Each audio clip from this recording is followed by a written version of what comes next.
I mean, again, he doesn't know who Gabriel is, right? Because he didn't come from an Abrahamic faith. The people of Mecca were pagan. The Quran is mentioned, if this book was from other than God, they would have found in it many contradictions. If a book is without contradictions, that has no bearing on whether it comes from God or not. I've had phone books that are inerrant, but I certainly don't think God gave them. That we believe without understanding. The brother asked a very important question, that most of the scholars say that listening to music, watching movies, and most of the television programs, they're haram. So how can we have fun? Let me tell you, brother, at the outset, that having fun is permitted in Islam as long as the fun is halal fun. That the standard narrative has holes in it. The Prophet tells us because Satan or the devil sleeps over our nostrils. Those who oversleep and not pray Fajr on time, Satan urinates in their ears. I really do think Jesus was crucified and that he really was dead and buried. He thought that he was a son of God in the sense that he was specially chosen by God. I think Jesus really did think he was going to be the Messiah, the future king of Israel. I mean, that is, after all, why they crucified him.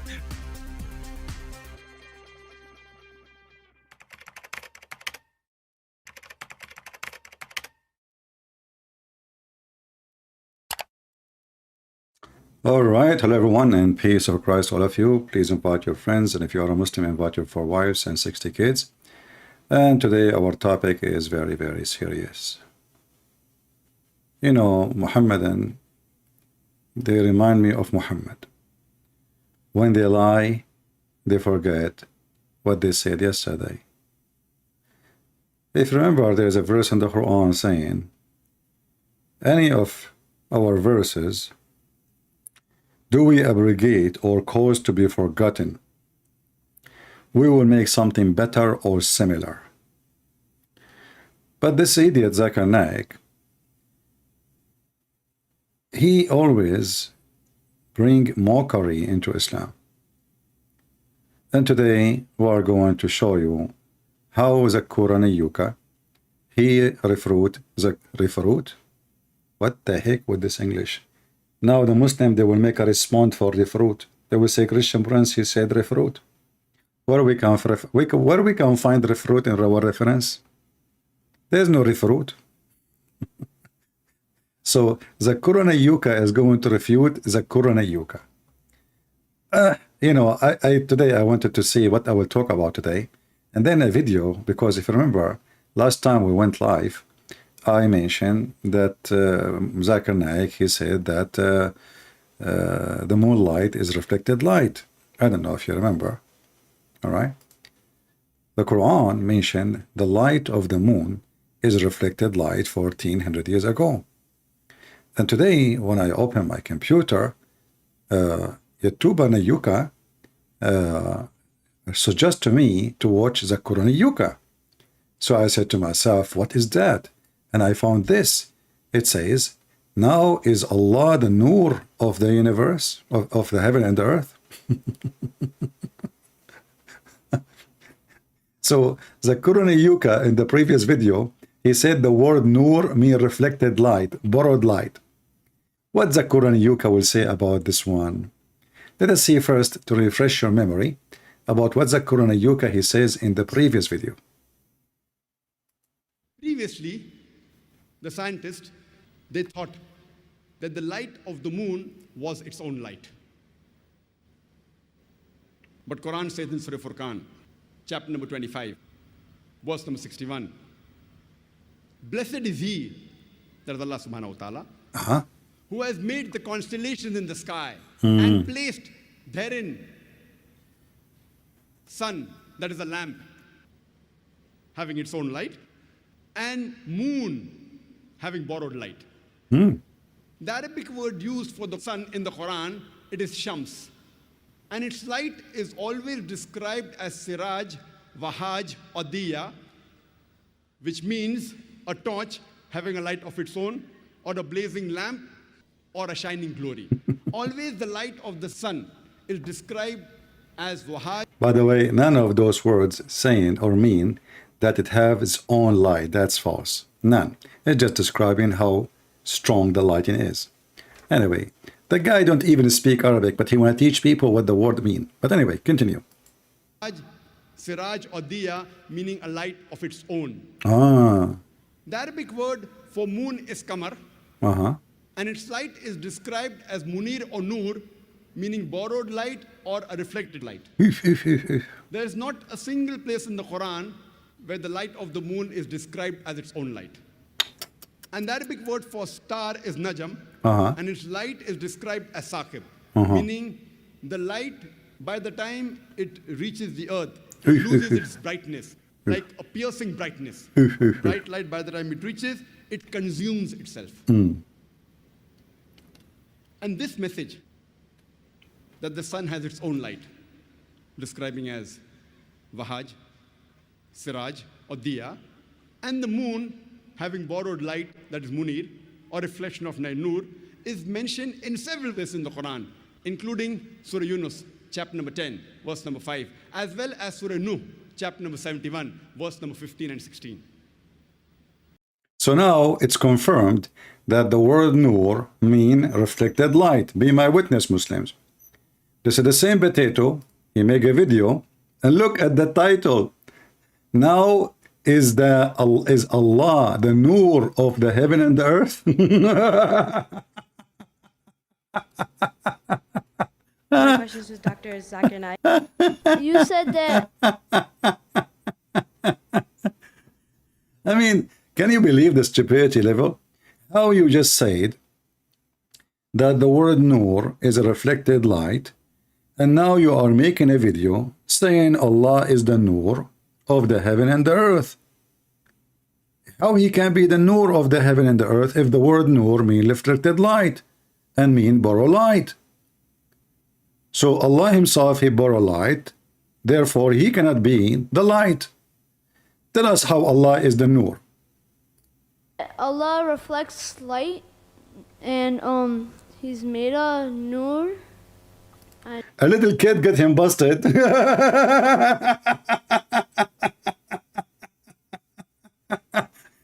Is Allah is a reflected light? He is a nur. Hey kid, who sent you? I didn't really understand that.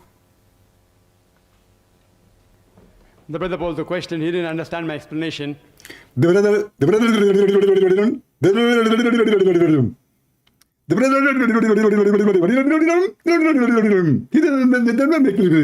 what the heck?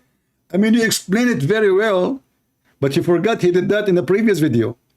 He made it so clear that the word Nur all over the Quran come as a borrow light.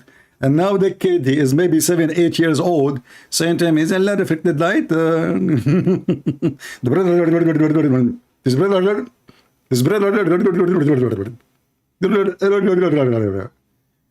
What? Nur, and he's made a nur. I didn't really understand. Allah reflects light, and he's made a nur. I didn't really understand that. The brother posed a question. He didn't understand my explanation. Please repeat. Through the counter-argument of Dr. William Campbell regarding Nur and Allah. The Quran says in Surah Nur, chapter 24, verse number 35, that Allah is Nur samawati wal ard, is the light of the heavens and the earth. He is a light. The meaning of light in the Quran, it is reflected light or borrowed light. So he is asking, does it mean that even Allah has got borrowed light? So the answer is giving further. If you read in the verse, it says that it's like a parable of a niche. In the niche, there is a lamp. Hold on. How it's a parable of a niche, you stupid? If you said he is Nur. You see how they lie? Look, just to show you, you know, I mean, the low class, the trashy. He tried to save his ass from the embarrassment. Read with me. He didn't say the parable. The parable come after. And you find in the Quran all over. Chapter 5, verse 15. Chapter 9, verse number 32. Chapter 24, verse number 35. And this is the one he is quoting. But all over it says he is Nur. The parable come after. He said he is the light, he is the Nur of the heaven and the earth. And the parable, the example of his light is the following. So either you have to admit that you are a donkey when you say the word Nur mean reflected light, trying to make out of a mistake in the Quran as a miracle 1400 years ago, or the word Nur, as you said, it means reflected light, and Allah is reflected light. And if we read after, you will see it says Allah is the Nur of the heaven and earth. And then it says the parable of his Nur is the following. But you will notice even that is not his light, because here we have a lamp, we have a fuel, we have etc. So this cannot be your light. You see, if I have a lamp, that lamp is not the light of the lamp. No, it's not. It's what is burning in the lamp if we are using oil. If we are using electricity, this is the light of the resistance of the electricity. This is not the lamp itself giving light. Otherwise, without electricity, this lamp can give nothing. And the electricity have to have a generator to make the current run. And then we have a kind of a resistance. We use some material which is, when high resistance go through it, that cause a shiny light. So in either way, the Nur he used, and he confirmed in the previous video that the word Nur appear all over the Quran. All over the Quran. And always come as a word mean borrow light. Now when a little kid, he is 8 years old, he said to him, I don't understand how you say that Nur is a borrowed light, yet Allah himself is a Nur. You see, he is not saying his Nur is likeness, he said he is Nur. And that is all over the Quran. As you see, I'm showing you tons of verses. You see, not only here. Chapter 6:18. They want to distinguish the Nur of Allah. They want to distinguish the Nur of Allah. The word here is Nur.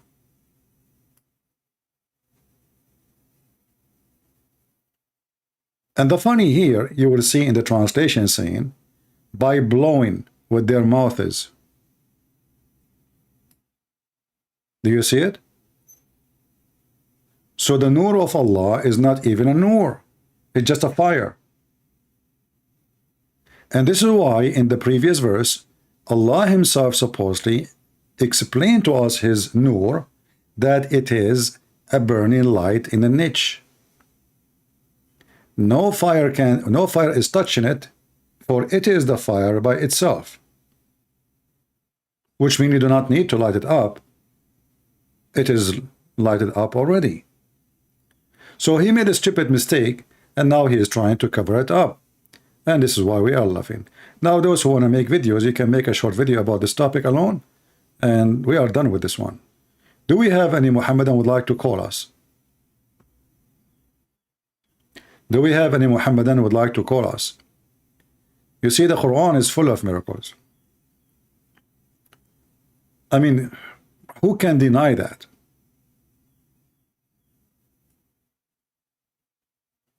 A lot of miracles.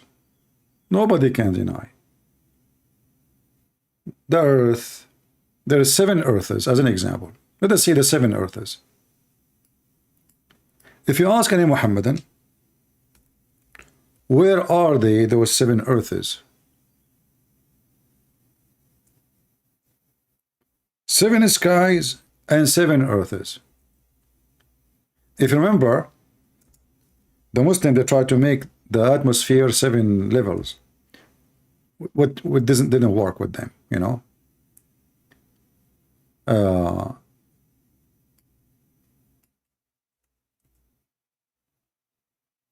If you read the Quran, the word 7 appear many times. You know, Muhammad always, he stuck with number 7. He heard in the Bible the word 7. So we like, okay, you know what? We keep repeating it. So all of those you see in yellow, those is the word 7. 7. All right? So Allah, he created in chapter 65, verse number 12, 7 skies and 7 earths. 7 skies and 7 earths. Who is a Muslim can tell us what is the 7 earths are? Do we have any Muhammad that would like to join us?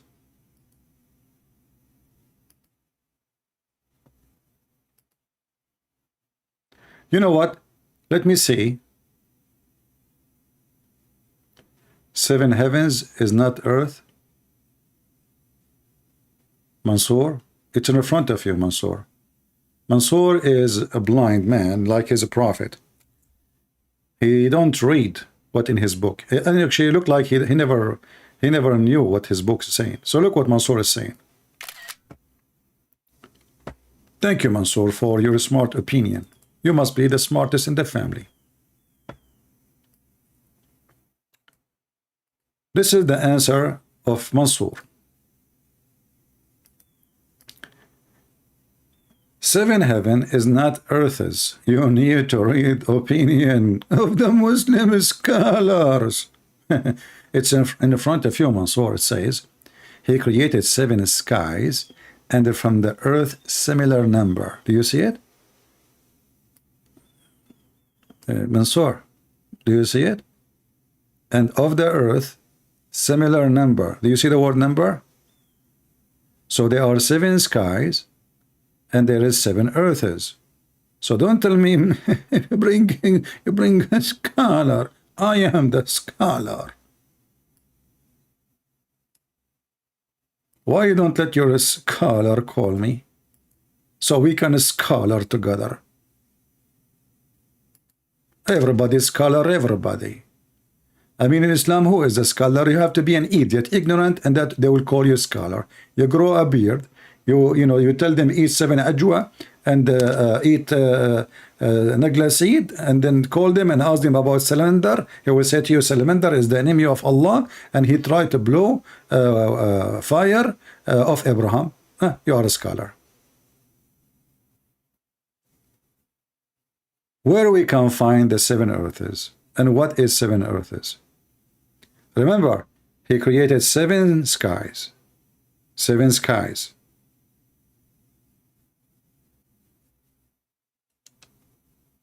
Anyone? You know what? What about we go and see what the scholars they say about the 7 earths? Who is a Muslim would like to join us and tell us what the scholar says about this? Just read for me what the scholar said. Huh? What the scholar said. Any Muslim can help us? Just call us and read it. You know, I'm not going to make you solve like a Disneyland cartoon problem. Just tell us what is the 7 earth according to your prophet and your religion. What do you say?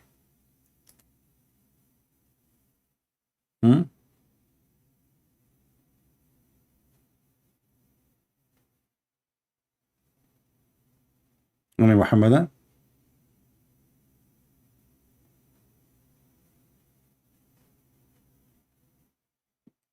Nobody?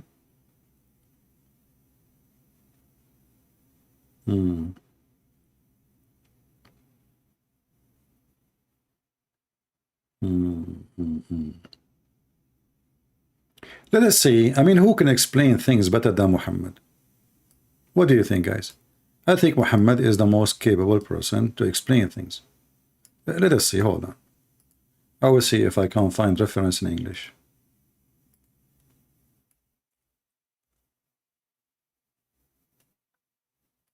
Let's see here. Yeah, maybe this one is not in English.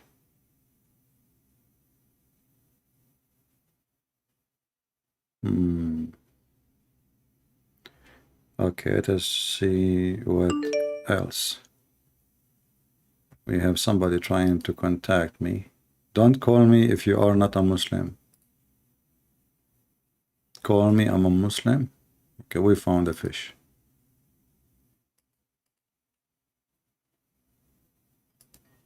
Let us see.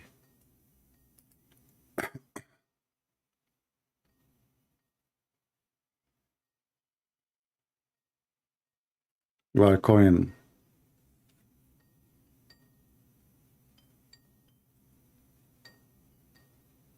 He's not answering.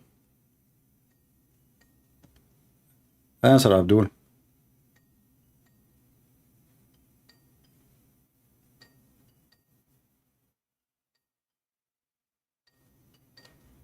He is not answering. Let us call him again.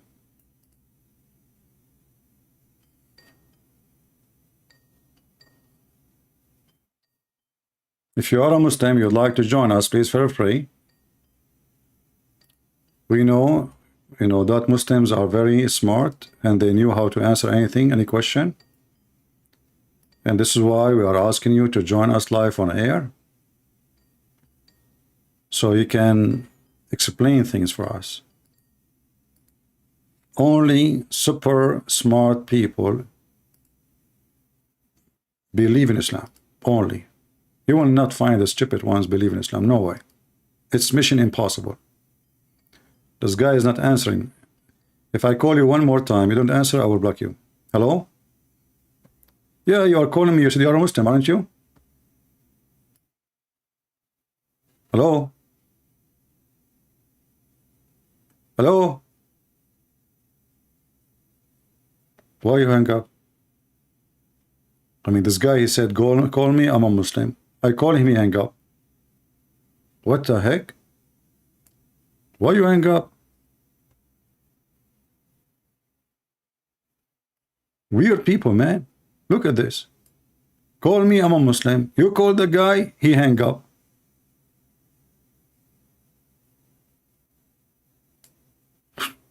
Let me call him again.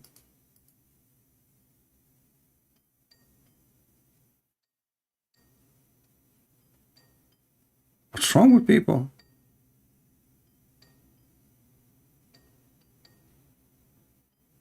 No, he's not answering.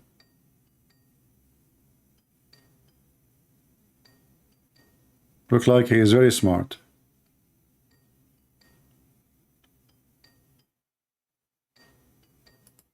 Okay, forget it. No need for drama. You don't want to answer, you don't want to talk. So why you text me, you said I'm a Muslim, call me. What this drama is about? What the heck with people? You were excited a second ago, a second after, you are not. What you decide, you said to yourself, this guy is going to make me shish kebab, so you decide not to call. That's not nice of you, my friend. Be the man. Who is a Muhammadan can tell us what are they, the 7 earths?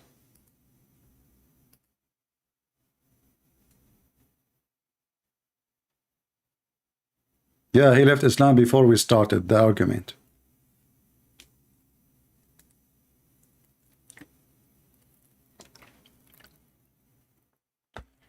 Any Muslim can tell us what is the 7 earths?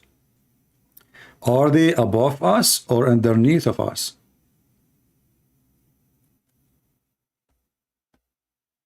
Any Muhammadan knows. If you don't like to talk about the 7 earths, we can talk about the 7 skies. If you ask me, I prefer to talk about 7-Eleven. Do you remember the cartoon of the 7 midget? Muhammad is stuck with 7. Jesus mentioned the word 7 in the Bible, Muhammad copied it. He just mentioned to him something, he will copy it, he's stuck with it.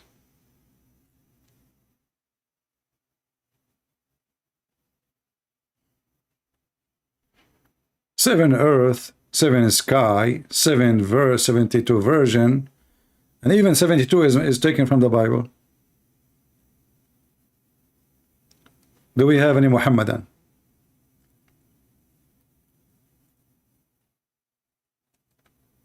Somebody says I'm from Japan. How you know?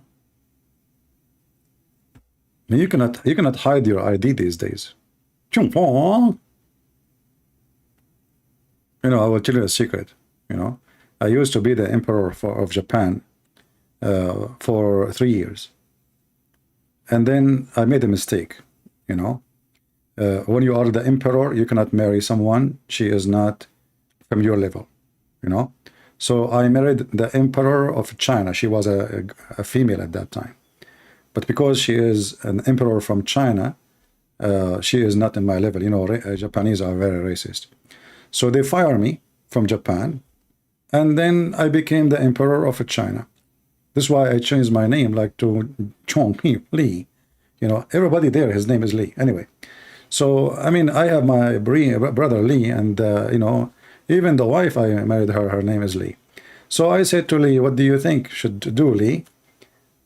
She said, "Lou." She started speaking French because, you know, in French you add Lou in the front. This is coming from the China. "Lou, you should get out of here, because if you Li stay here, you know, this is Lou and Li. If you stay here, the Japanese will come after you and they will like kill you."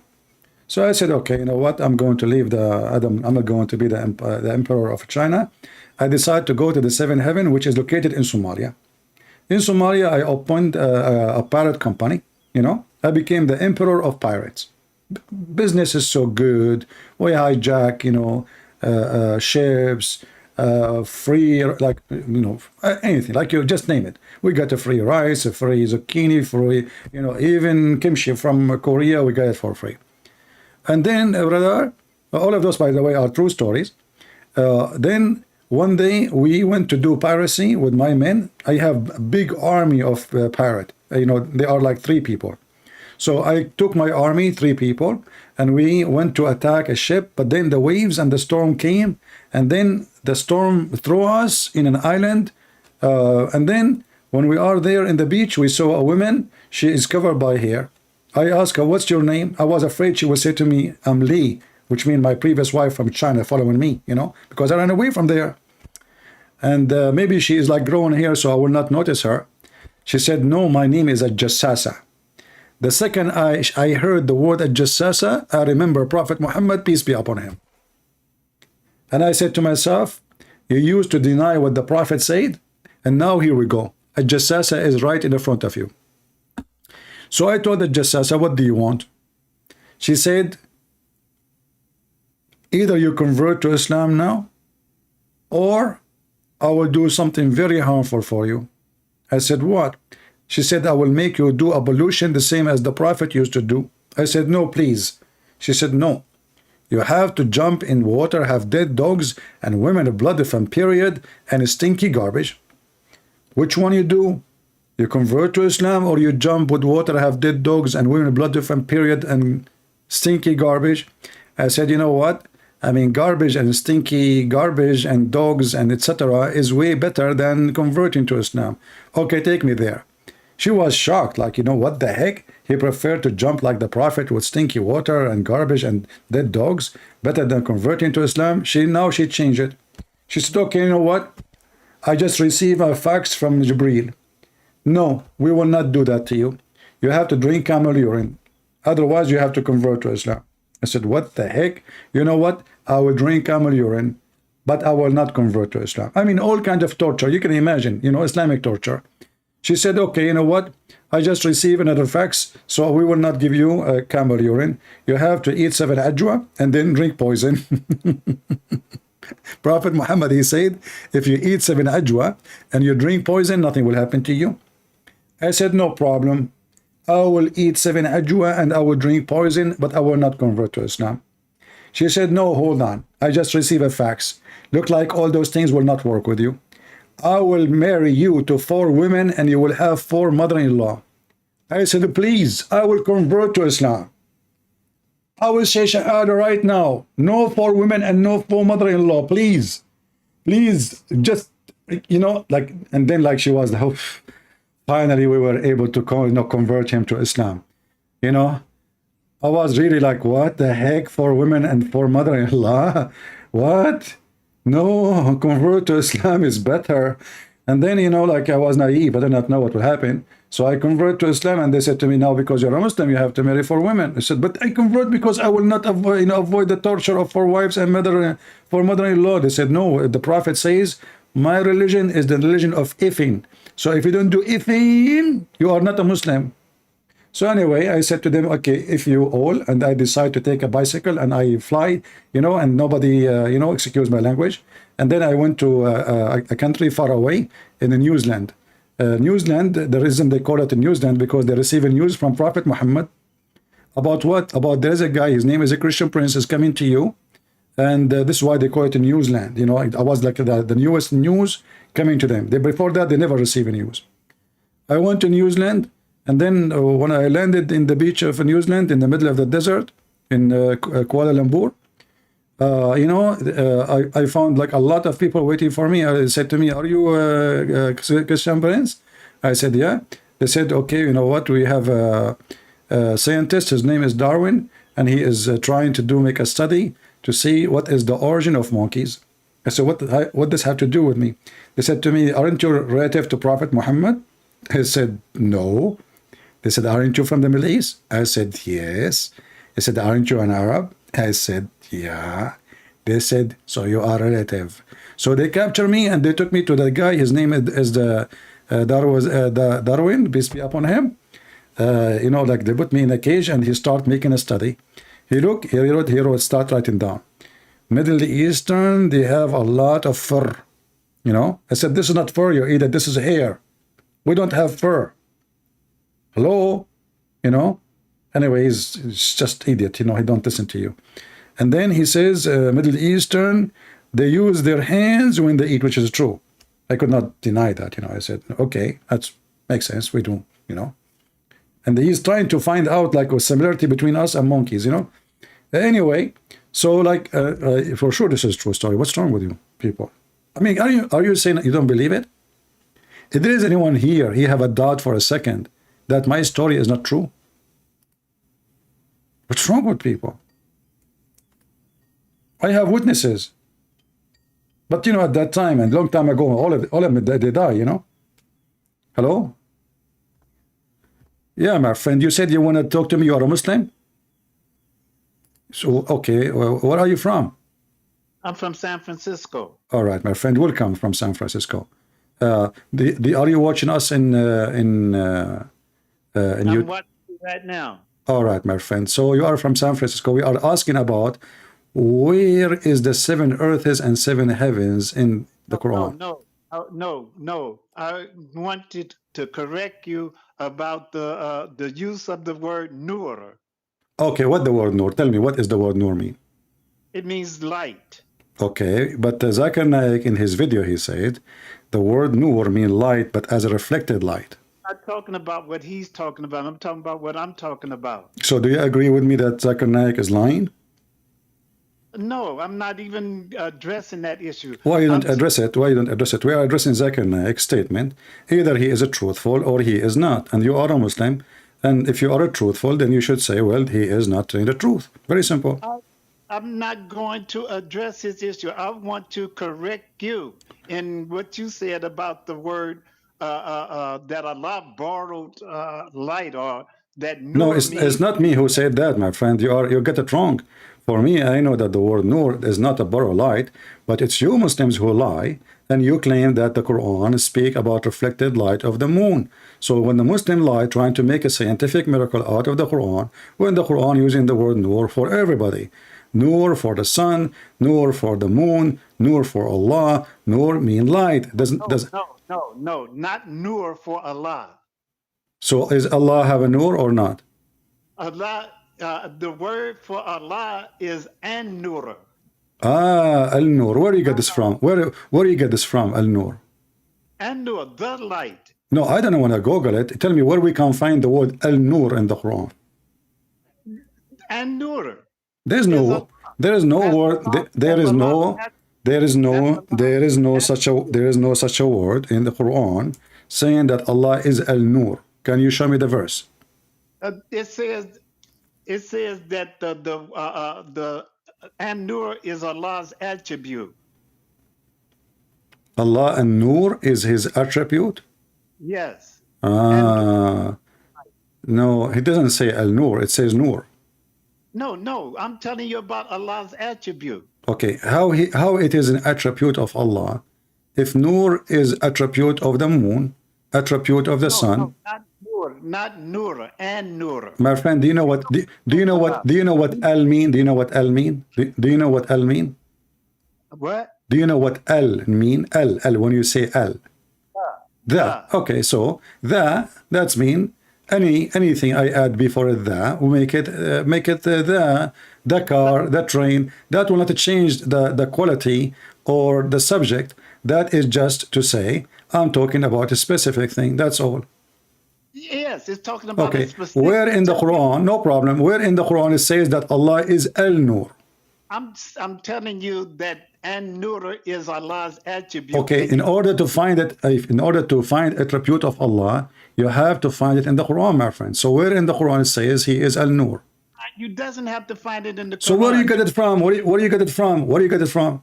Find An-Nur in the Arabic dictionary. No, Arabic dictionary, the word Nur is Nur. There's no Al-Nur. There's Nur. No, An-Nur.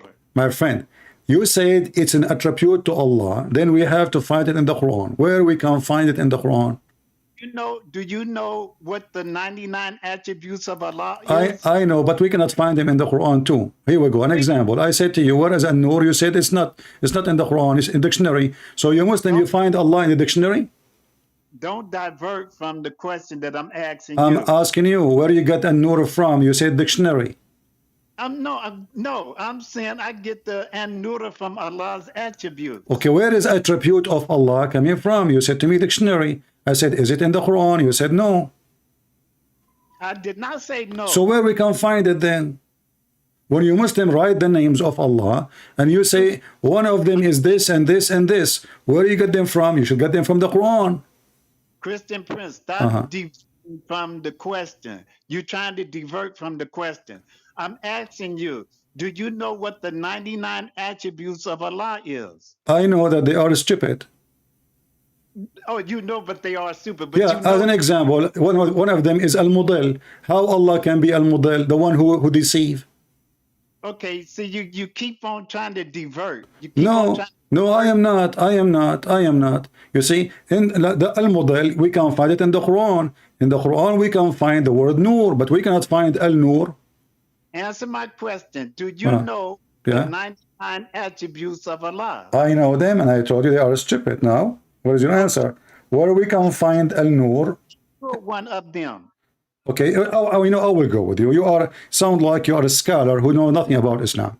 But if Allah is Al-Nur, if Allah, hold on. If Allah is Al-Nur, is Allah is Nur? Is Allah really a Nur? I don't hear you. I don't know. I see your lips moving, but I hear no voice. Don't ridicule me. Let's talk like peaceful men. We are talking peaceful way. Did I say anything to you? No. I'm asking you, as long Allah is Al-Nur, why he have a leg? What? If Allah is light, why he have a leg? Have you ever heard of light have leg? A leg? Leg. He have legs, he have arms, he have fingers. Okay, you know better than to. No, you give me the answer. No, I do not know better. You know better, my friend. You know better. Better to even make a statement like that. You know, it's not talking about physical leg. No, it's talking about physical leg, physical. Okay, I'm going to show you. Okay, hold on. Let us see if it's physical or not. Here we go. I'm going to put the hadith for you in the screen. Look with me, please. No, do not go to Hadith. Why not? Why does it hurt your feeling? Does it? We know. The Quran is corrupted to who? Okay, why the Hadith is corrupted? Why the Hadith is corrupted? We know this. You know this. Why you? I know. I agree with you. Muhammad himself is a corrupt man, so everything he says is corrupted anyway. But I'm saying, why you take the Quran? Why you take the? So are you saying to me, I have to find you that Allah have a shin, have a leg, have a hands from the Quran, and then you accept? Not physical. Okay, how? What is the proof? Is they are not physical? Oh, okay, come on. You use your common sense. That's the proof. Okay, no. Okay, common sense. Common sense. Allah is a man. Is he a man or not? No, Allah is not a man. Okay. You know that. All right. Okay. So okay. Why? So why the scholars? Why all the scholars? Why all the scholars? I don't hear you. I don't hear you. I see your lips moving, but I hear nothing. I don't know why. You hear me on the phone? Yeah, but your lips is moving. But sometimes I hear nothing. I just see your lips moving. You hear me on the phone? So I know you're on the phone, but I don't hear you. Video. Just talk to me on the phone, and let's talk like two peaceful. No need to repeat ourselves. Okay, so when Allah he says, "I created Adam by my two hands," is Allah creating Adam by hands, or no? Okay, hand is power. Power. Okay, so okay, so why all the Muslims? Why all the Muslims? They say no, Allah he used his hands. Are you a new? Are you a new scholar in Islam? Are you like better than the scholars? Hey, look, why are you trying to ridicule me? No, I'm asking you, what is your authority? I mean, we can show you Ibn Kathir, Al-Qurtubi, At-Tabari, Al-Jalalain, all the scholars. Who are you? You know, in order to take you over them, you have to tell me who are you, what is your authority, so you can explain to me the Quran better than them. So Allah can give his knowledge to any he choose. But do you know how to read? Do you know how to read the Quran? Do you know how to read the Quran? Yes. ذلك الكتاب لا ريب فيه هدى للمتقين الذين يؤمنون بالغيب ويقيمون الصلاة ومما رزقناهم ينفقون. Is that Arabic? والقرآن الحكيم إنك لمن المرسلين. Is that Arabic? Is that Arabic, my friend? Huh? Is that Arabic? Yes, it's Arabic. Well, I can tell you don't speak Arabic at all. I mean, this is giving me rubbish. You are trying to make a sound of Arabic, but it's very broken, very bad. You know? No. Okay. You said ذلك القرآن لا ريب فيه. You do not even know how to say the verses. Listen carefully. So how the Quran لا ريب فيه, and you just told me that a scholar, they say he have a shin and he have a leg and he have a hand, and yet you say the opposite. You say no, it's metaphorical. So how it is لا ريب فيه, which means there's no doubt about it. It is clear. And then you say to me, well, I have a different opinion and understanding of the Quran from all those Muslims. Obviously the Quran then against the verse you gave me, because if the Quran is clear, then you should not say what you are saying. You should agree with the rest of the Muslims. The Muslims should agree what the Quran is saying. So if the Muslims say Allah have hands, and then you say no, Allah don't have hands, mean power, that is funny. Why you have a different meaning? Why you have different meaning if the Quran there is no doubt about what it's mean? Christian. Okay, go. I'm listening. Okay, you are a very intelligent man. I listen to you all the time. You are a very intelligent Christian. Okay. And I know you know doggone well what I'm talking about, and you just trying to ridicule me and make me look like I don't know what I'm talking about. You don't know what you are talking about. Prove me wrong, my friend. Prove me wrong. Prove me wrong. You just mentioned to me a verse says, this book have no doubt about it. You are the one who chose the verse, correct? But you just told me yourself that the scholars, you disagree with the scholars, you disagree with the Hadith. So if the Quran have no doubt about it, then why you Muslims don't agree about it? Because of their ignorance. So you are saying to me that the Quran was wrong. The Quran should say this Quran is not wrong, but there is Muslims who they are the majority are ignorant. So now you told me that all the Muslims in the world they are ignorant, and you are the only smart Muslim who know what the Quran is saying. Is that correct? But you're an evil person that you're going to sit up there and make that judgment against me, saying that I said that all the Muslims you are saying that I said to you the Muslim they say Allah have a leg. You said no, they are wrong, they are ignorant. Is it you who called them ignorant or me? I called the ones that you said. All of them. All the scholars agree, my friends, all the Muslim scholars agree that Allah have hands, Allah have a leg, Allah have 5 fingers, even your prophet. You see, you yourself, You yourself, you denied even the statement of your prophet, and the excuse is it is corrupt. So you just said to me, we Muslims, we lie about what the prophet said. So you even lie about your prophet. Your prophet did not say that according to you. But we Muslims, we fabricate hadith about the prophet because we are a bunch of liars. So you're accusing your brothers and sisters in Islam to be a bunch of liars. And all what the prophet said, he did not say. All of those stories is made up by Muslims. They are a bunch of liars. It's an evil thing that you are doing right now. You just told me I'm smart a second ago, and now you are saying to me you are doing evil thing because you cannot answer me. I am asking you, my friend, why you are calling the Muslims evil? Because when you say they fabricated the hadith, that mean all Muslim will go to hell. Isn't it your prophet? He said that the one who fabricates something I did not say, he will sit on a chair of fire in hell. Are you afraid to let me talk? You are talking. Go ahead. Did I mute you? Yes, you did. No, I did not. Because you keep talking over me. Because my processor is so fast. This is not my fault. Afraid to let me talk. Okay, go. But I want you to tell me exactly why you say the Muslims are a bunch of liars. Because all of them, the majority, agree. Allah have hands. Allah have legs. Go ahead. Okay, can you play back where I said all the Muslims is lying? No, you said they are ignorant, the one who says that, but all the Muslims, especially the Sunni, agree that Allah, he have hands and legs and foot. Prove to me that all the Muslims say that. Prove to me that the scholars. I can show you all the scholars. What do you want? Ibn Kathir, Al-Qurtubi, Al-Tabari, Al-Jalalain, Ibn Abbas, who you want? No, I want all of them. I want all of them. Okay, no problem. Which one you want? We start one by one. All right, here we go, guys. All of them. Okay, no problem. The Muslim women that you claim that I said are false. All the Muslim men, all the Muslim women, all the scholars. Okay, my friend. I'm going to hang up on you because I'm going to play a video. If you don't mind, I will call you back after I play the video. Is that okay? Hello? Do you hear me? I hear you loud and clear. Okay, I'm going to hang up on you for just a few minutes, and I will play a video, and you listen to it, and you call me back, or I will call you back. Is that okay? No, you call me back. Okay, I will call you back, Your Majesty, no problem. Okay. No, you call me back, no problem. I will call you back. Yeah. Here we go. You call me back.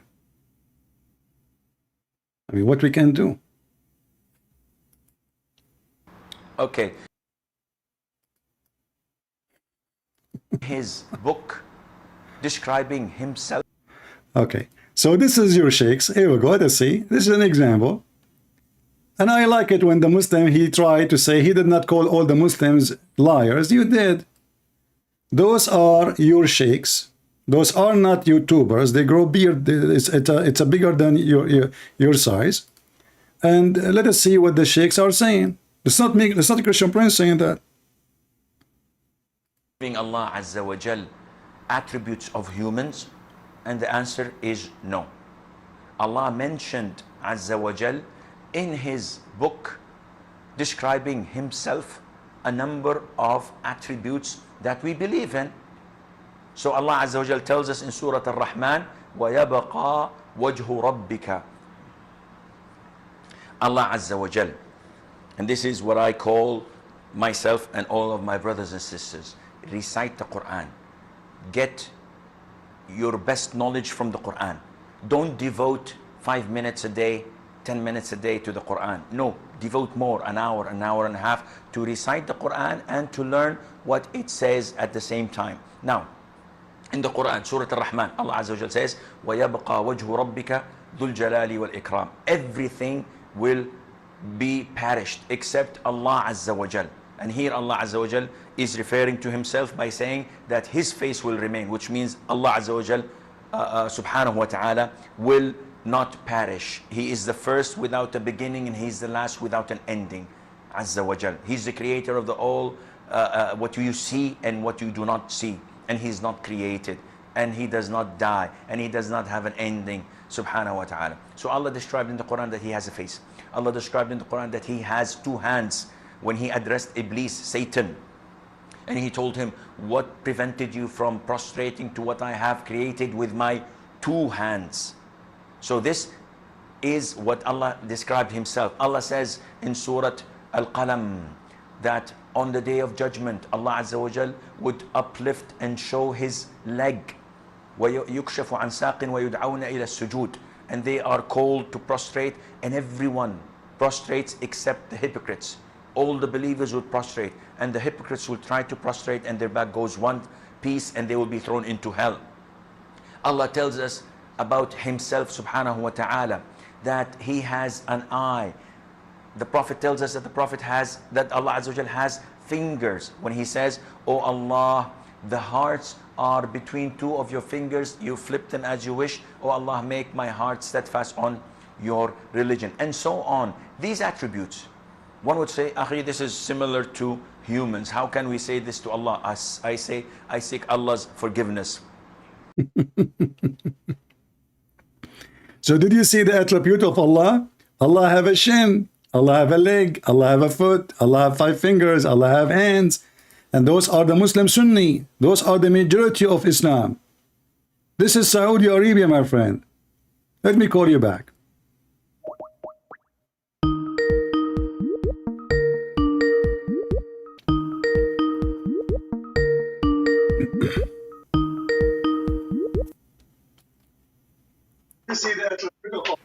All right. Did you hear the sheikh, my friend? Did you hear him? Did you watch the sheikh in the TV? Hey, that's why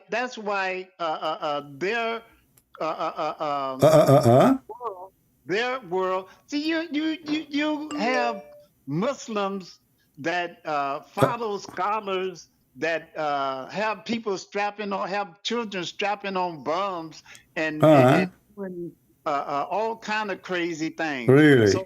So why wouldn't you believe that these same scholars will say things about Allah which is not true? Okay, hold on. A second ago, before I hang up on you, you said to me, "Show me the scholars." And now I showed you the scholars, and now you are calling them names. You describe them as a criminals. You bad mouth the guy. You don't even know the guy. You bad mouth the guy. You know, all of this because you want to deny that your God Allah have 5 fingers. He is a lizard, not a human, and he have a shin. He you know, my friend, there's no proof that Allah is a man anyway. There's no proof Allah is a man. But obviously Allah have a physical body part, and all the Muslims agree. And now because you are in pain, you do not know your religion. Okay, let me ask you. Go again saying all. There you go again saying all. And then you show me one Muslim. I will show you 1 million. Is that what satisfy you? You will say to me they are ignorant at the end. I will show you more. Do you want me to hang up and play for you tons of videos? No. So what I will do then? What I will do? What I should do? So those are the ones who teach Islam, not you. You are nobody. I mean, do you have a qualification? Are you a sheikh? If you are a sheikh, tell me your name, my friend. I'm like Adam. You are like Adam? Someone that Allah created from nothing. Okay, hold on. Adam is created by Allah. Is that correct? Adam was created by Allah. Is that correct? No. Can I talk? Yeah. Can you mute YouTube so you don't hear me twice? Okay. Can I talk? Yeah. You can talk. Go ahead. Afraid to let me talk? Please go ahead. Okay. Do you believe that the Bible, the Torah, and the Holy Quran addresses itself in symbolic language, in metaphors, in figurative language? Do you believe that? Not in the Quran. When the Quran say to you 70 versions, there are 70 versions. When Just ask you a question, yes or no? I just said not the Quran. I just said not the Quran. And not only that, when Allah want to make a parable, he say it's a parable. He's trying to copy Jesus. Muhammad is fabricating a book. So he say this is a parable. If it does not say it's a parable, then it is not a parable. So I'm asking you now, when Allah, he created Adam by his 2 hands, is that a parable? I'm asking you to answer my question first. I'm not. I answered you. I said not in the Quran. The Quran, when Allah, he says 2 hands, it's not a parable. Okay. Listen. Let's make it simple, me and you. I'm not going to ask you a question, but you mentioned to me Adam, right? Yeah. You mentioned to me Adam. Okay. Did Allah order the angels to bow down to Adam? Yes or no?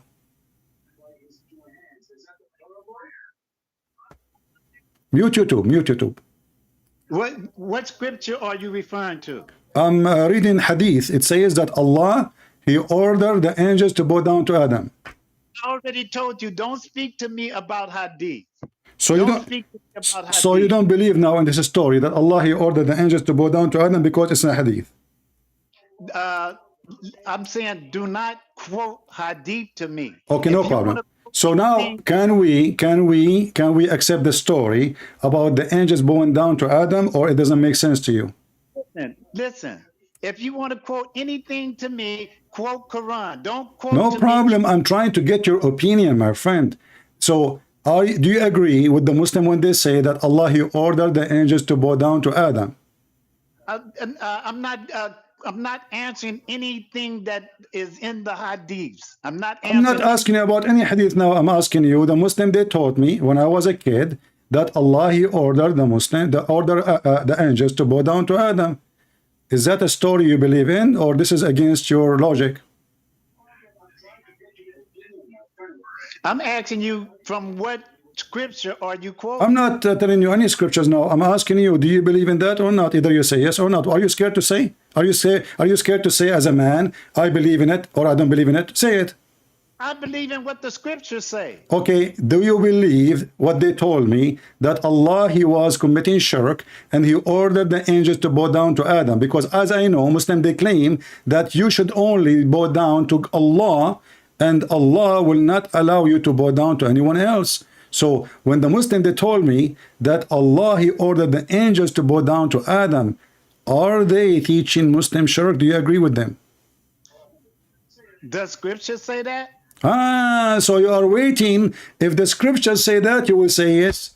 If the scriptures say no, it doesn't matter if it's true or not. So you see, you are playing games now. When you want, it's a metaphorical. When you want, okay, no problem. Okay, I am not talking about the scriptures now. I'm talking about what the Muslim told me. Why you are scared to answer? Why you are scared? Listen. Why? Okay, give me your opinion as a man. Let us say I met with you in the street. I invite you to have a coffee with me. You sound like a nice guy. Okay, so now we are sitting to drink coffee. I ask you, what do you think about people believe that their God, he ordered the angels to bow down to Adam? Tell me, do you agree with them or not? Okay, finish the statement. I just finished. I just finished the statement. Do you agree with them or not? Give me a statement that for a reason that Allah sent the angels to Adam. I am not telling you any statement. This is what they told me. They told me that Allah, he ordered the angels to bow down to Adam, and for me it's not convincing. Doesn't make sense. Does it make sense to you? I have never heard that before. Okay, now you heard it. So what you will say, do you agree with it or not? Make sense to you that Allah will make angels bow down to a man? I would have to talk to them and ask them where they get it from. Do you have to talk to who? You have to talk to who? In order for me to judge that statement, I would have to speak to them and ask them where did they get that statement from. Okay. The sheikh told them that, the sheikh. I don't believe in all the sheikhs. So you are saying, so now you are saying this does not make sense because it doesn't make sense, right? So I agree. Hey, do you believe that some sheikhs ordered little kids to strap on bombs and go into Israel and blow up innocent people? I believe Muhammad told them that, not the sheikhs. Muhammad did not. We can go for that later. Let us finish this one. Why you are trying to change the topic? You are my friend. You are a grown man.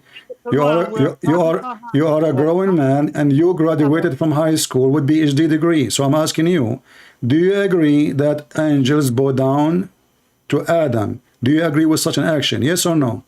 I'm not going to answer that until you answer my question. Why you don't want to answer? Are you scared to answer? Because you don't answer my question. Is your mother-in-law behind you? You are worried if you answer you will be in trouble? Answer my question. Is your mother-in-law behind you? So you are worried if you answer you will be in trouble. What?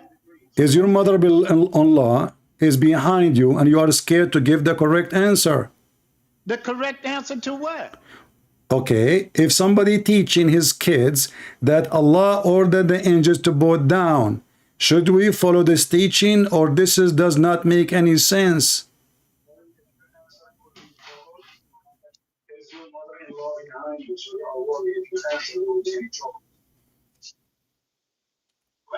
Do you consider yourself a sheikh?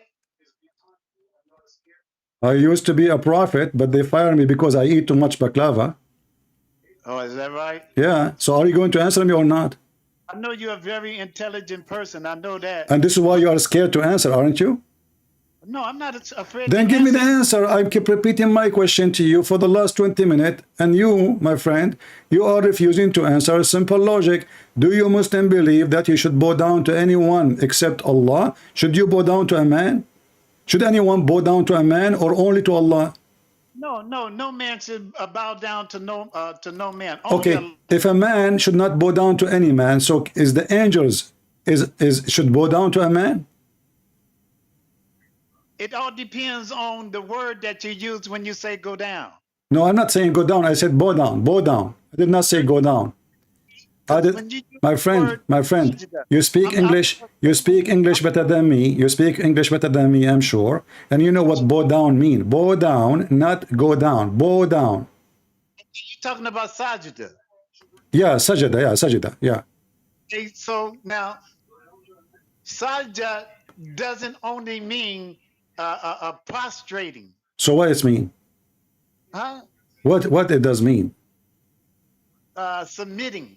So when the angel they sajada to Adam, they were submitting to Adam, worshiping him. No, not worshiping, submitting. So how they submit themselves to Adam? Just like Benjamin Franklin made the lightning submit to. We used to be afraid of lightning, and Benjamin Franklin wasn't afraid of the lightning no more. And he made the lightning sajda, submit to him. Okay. So you Muslim now no more submit to Allah. The Muslim now, the Muslim angels now, they don't submit to Allah, they submit to Adam. The Bible says it. Said what? That the angels became Lord than men. But what? Right?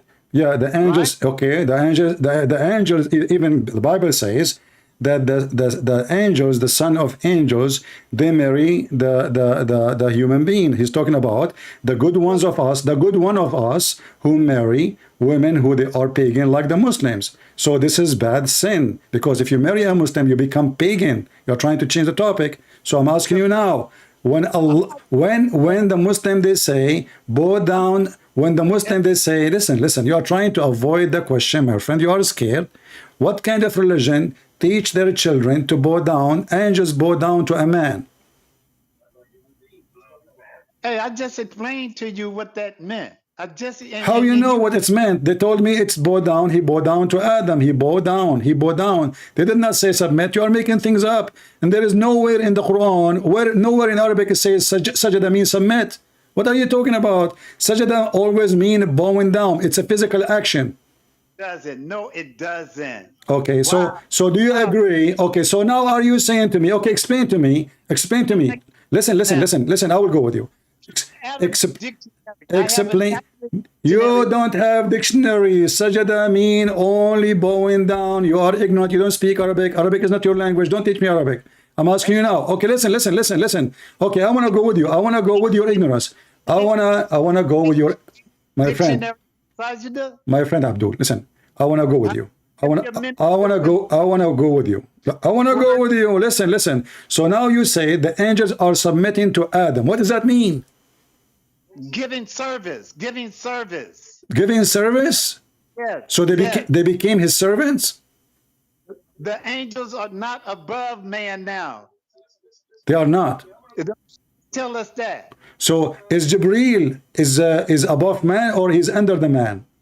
Fine when the Bible says that? No, listen, is Jibreel is above the man? No, you listen and answer my question. You keep avoiding answering my question, but you continuously want me to answer your question. So answer my question. You did not answer my question to answer your question. I'm repeating my question for the last 30 minutes. I didn't ask a dozen of your questions. No, you did not answer anything yet. I'm asking you a very simple one. Should angels bow down to a human? Yes or no? Hey, you know something? Yeah? You know? No, I do not know. I like you. Okay. Because can you tell me about you like me or not after you answer the question, please? You can tell me, my friend Abdul. You can tell me if you like me or not later. I mean, you can at the end of the video. I will give you 5 minutes to tell me how much you like me. All right? Listen, my friend. You need to stop. You need to stop ridiculing peoples and making fun of peoples, and you need to stop being evil, man.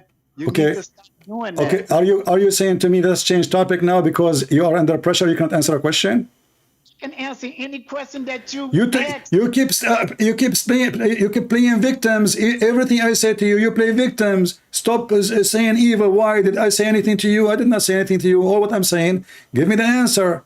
And Allah, He ordered the angels to bow down. You said to me, the word bowing down means submit. That's stupid of you, my friend. Do you have a proof? Could you give me a moment? You see, you gave me the answer already. Here we go. This is Quran. This is Quran. You are ignorant. You do not even know your religion. You just said you never heard this before. Everybody heard you. Correct, people? He said he never heard this before. Never, never, never. You are more than 60 years old. You never heard that the Quran repeated tons of times that Allah, He ordered the angels to bow down to Adam? What kind of a Muslim you are? I did not say I didn't hear that. Yes, you said I never heard this before. It's recorded. I did not say that. Show me. No, you said that. You said that. You said that. You said I never heard this before. It's recorded. It's recorded. See, hey, you will lie just to get your point over, huh? My friend, you can play it after we finish. You can play your call to me after you finish. Everybody heard you. You said you never heard this before. Whoever is listening to your program know that I didn't say that. Okay. You wanna bet? You wanna bet? You wanna bet? You wanna bet? You know? That's another thing. Okay, no. Next time I go live, I will play your video. You yourself saying, I never heard that before. I said that about what you said about the angels going down to Adam. Yes, this is what I'm saying. You said you never heard this before, but this is in the Quran. You said to me, don't give me hadith, which means you never heard about it in the Quran. You asked me even, is that hadith or scriptures? Are two different things. No, if you know it exists in the Quran, you will not even say where it is. Allah did not order angels to go down to Adam. Okay, read for me. All right, read for me chapter 15, verse number 29, verse number 30, verse number 31. Make sajdah. Make sajdah. Make sajdah. No, he said, isjudu. Allah ordered the angels to make sajdah. To make sajdah. What is that?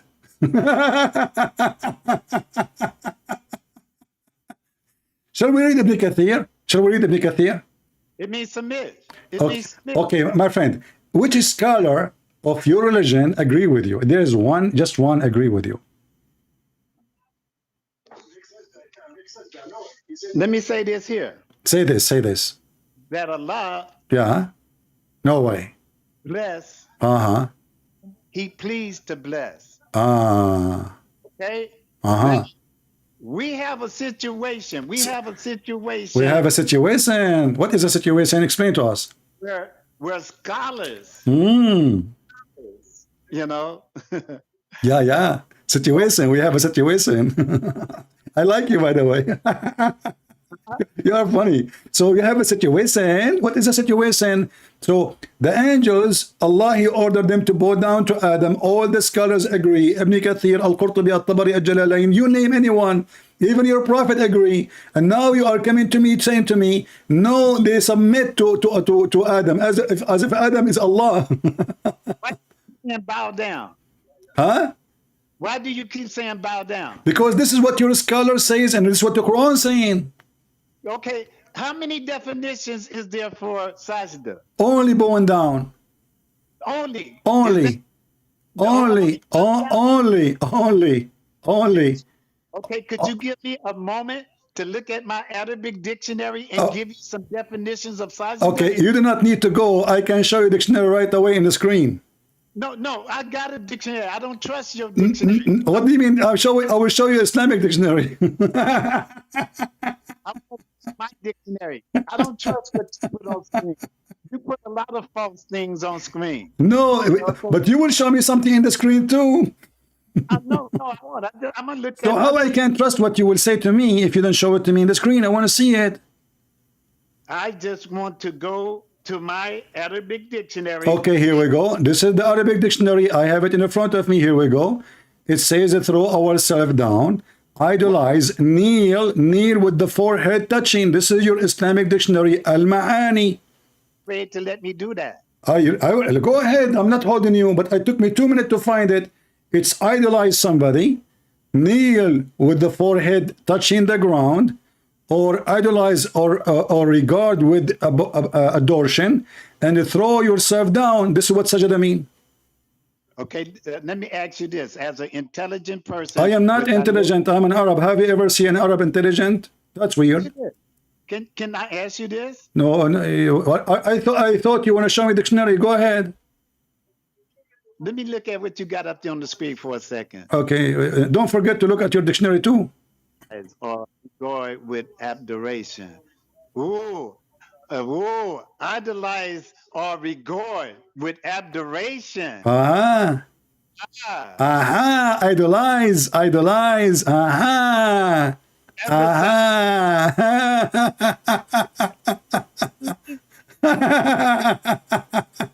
That's my question. Oh boy. Idolize or regard with what idolize mean? What idolize mean? Worshipping. What idolize mean? Worship idols. What do adoration mean? It's same as idolize. Same as idolize. You bow down to a king. You know, you bow down to a king, for he is your master. He is in control of you. You bow down to God. You kneel and your forehead is touching the ground. Wait. We're not talking about that definition. Let's talk about the other definition. What definition? There's no other definition. Here we go. All the definition in front of you. Adoration, to adore someone. Okay. To adore someone. This is not adoration only. This is idolize and regard with adoration. Keep saying idolize or bow down. What about the other? Okay, hold on. What is the translation you yourself read? What Quran you read? What translation for Quran you use? I do Ali. I do Yusuf Ali? Yusuf Ali? Yeah, Yusuf Ali. I do All Yusuf right. Ali. So if Yusuf Ali, okay, if my friend, so if Yusuf Ali says bow down, that's mean we have to accept bow down. Do you agree? No. So what we will do now? Why Yusuf Ali will not say bow down? Ali used to say Ummah means... Read. It says, they prostrated themselves all together. And here it says, they prostrated themselves all together. You prostrate to Allah. You bow down to Allah. Put that Arabic back. Put the Arabic back up there. Here we go. This is the Arabic. Here we go. فَسَجَدَ الْمَلَائِكَ كُلُّهُمْ أَجْمَعُونَ. No, put it up there. I put it. Here we go.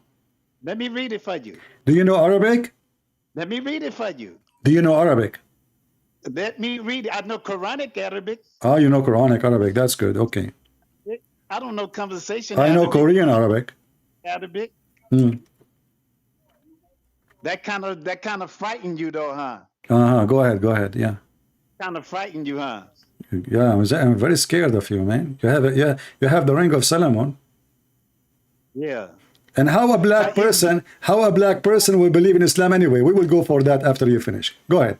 Read. Oh man, now we racist. Islam is racist. Yeah. Islam is racist. Islam says that the black, only white people will go to heaven. I will show it to you. Just finish this one, and we'll go there. Wow. Wow, you will see that. Okay, just wait. Yeah, wow.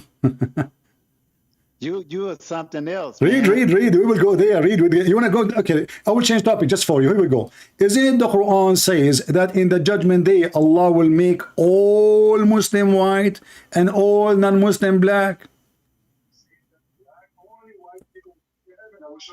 Who translation is that? I don't need translation. I am an Arab. Who translation is that? What translation you want? Tell me. What translation you want? What translation you want? Yusuf Ali. I show you Yusuf Ali. You want potato? I will show you potato. You want tomato? I will show you tomato. On the day, faces will be white and faces will be black. Wow. This is Quran. This is the Quran. Don't tell me this is a metaphor. You being a terrible person, man. My friend, chapter 3, verse 106. The Almighty will not forgive you. Well, I'm not going to say what the Almighty would do. There is no Almighty in Islam. You have an all Satan. Now read for me the racist Muhammad saying all people who they are not Muslim, Allah will make them black, and all those who they are Muslims, Allah will make them white. That's English. What English? This is Arabic. Here we go. Read it. Here we go. Read it Arabic. You claim you know Arabic Quran. Go ahead. Read it. Chapter 3, verse 106. Go ahead.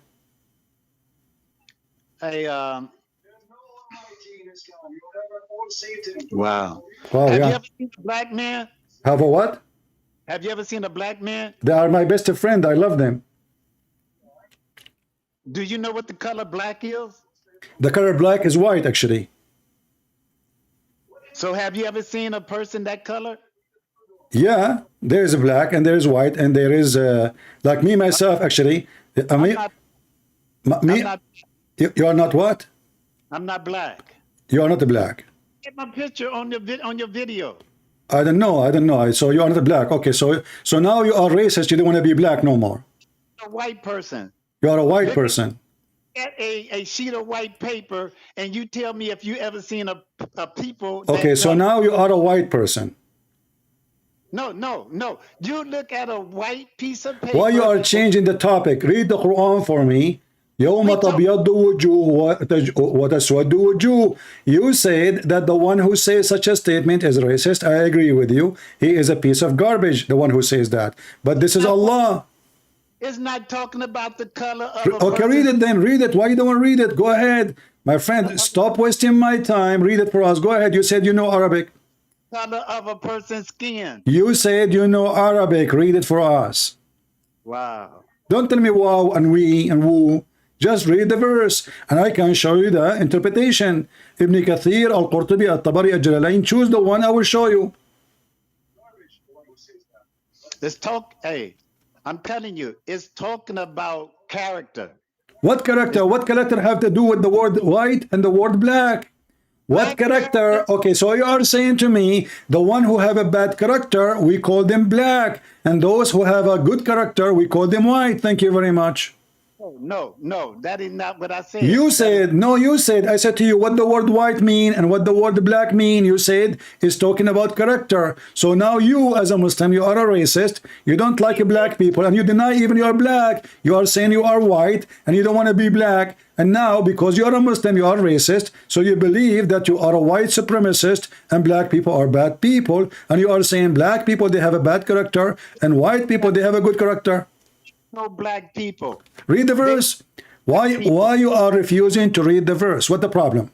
No black people. Why you are refusing to read the verse? The racists created that terminology and ascribed it to people. Wow. Thank you. So you are saying to me, Allah is racist. He copied the bad people. So Allah, he copied the bad Arab, who they are racist. And now Allah is copying the bad Arab. And he is putting the racism of the Arab in the Quran as part of his religion. You making up these things? Why are you making up these My things? friend, I have it in front of me in the screen. Why you don't read it? But you're saying these are black-skinned people. My friend, why you don't read it and you tell me the meaning? Telling me that this is talking about why you don't skin? read it? Yes, a black skin. Even though your prophet, he said that Allah will send the beast in the end of the time, and this beast will have the ring of Solomon, the staff of Moses, and will hit the black one, the white one in his face, or the black one in his face, depending if he's a Muslim or not. He will make all the Muslim white and all non-Muslim black. Do you want me to show you? Did Prophet Muhammad say, sallallahu alaihi wasallam, did Prophet Muhammad say Uh-huh. that there's no difference between the Arab and the non-Arab, the white and the black, using that terminology, is that a saying? Did you finish? You see how hypocrite you are? When I wanted to show you what the hadith says, you said, I don't accept the hadith, it's corrupted. And now you are quoting a hadith which is unaccepted by Muslims. Look, guys, how hypocrite our friend Abdul. I said to him, let us see what your prophet said. For the last hour, he was saying to me, don't quote for me hadith. Hadith is corrupt. We know the hadith is corrupt. And now he could not find me anything to say except a corrupt hadith to prove his point. So why you refuse the hadith? And now you are quoting the hadith. So now you have no excuse. The prophet, he agreed with the hadith. And you agree now. So now we can quote your prophet in the hadith saying that Allah created white people to go to heaven and he created the black people to go to hell. Why are you being evil? You are the one who said hadith is corrupted, and now you just quoted for me a hadith which is da'if. Listen, can I say something? No, you cannot. Why you are lying to me for the last hour, saying to me you don't accept hadith, and now you are quoting hadith. You don't want me to correct you, huh? You cannot correct me. I am the corrector. I can't corrupt you. You cannot correct me. I am the corrector. You cannot correct me. I am the corrector. I correct your God. I correct your prophet. And I got the Abdul busted. And I got you busted. I'm being friendly, by the way. Don't be upset. Don't hang up. So now, why you said to me, I don't accept the hadith. Each time I want to show you a hadith. And now suddenly you accept the hadith which is not even sahih. Being arrogant. That's what brought Satan down. Can you show me the sahih hadith you just quote for me? That's what brought Is the hadith you just quote for me is sahih? It is not. Too much pride. My friend, you don't accept. Okay, listen. Now, I know all the listeners are laughing at you around. No problem. Okay, people will watch the video. Either they will laugh at me or they will laugh at you. I don't know. We will see. But I'm asking you, why you keep saying to me, you don't accept the hadith. Each time I want to show you a hadith, you say, hadith, we know, don't quote for me hadith. I believe only in scriptures. You said that tons of times. No, I did not say that. You did not. It's recorded. Want me to tell you what I said? It's recorded. Want me to tell you what I said? It's recorded. Okay, can I tell you what I said? What you said. I said, do not quote hadith to me. A lot of hadiths are corrupted. A lot. Okay, how you know the hadith you are quoting now is not corrupted? It's not even in a sahih book. Read for me. Hold on. I'm going to hang up on you and I'm going to read for you a hadith. You will die laughing at yourself for a Muslim who is African. He is a Muslim. How an African person, he accept to be a Muslim for a second. This is authentic hadith.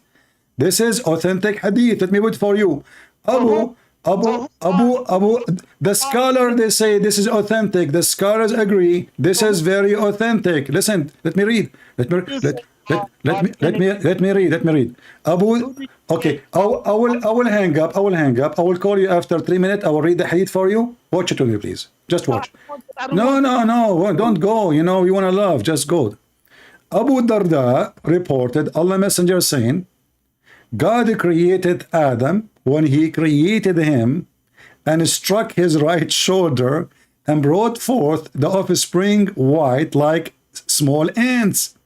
And he struck his left shoulder and he brought forth his offspring black, and as though they were charcoal. Then he said to the party on his right, said, to paradise, and I don't care. And to the one in the left shoulder, the party in the left shoulder, he said, to hell, and I do not care. Transmitted by the same book you quoted the hadith for me from.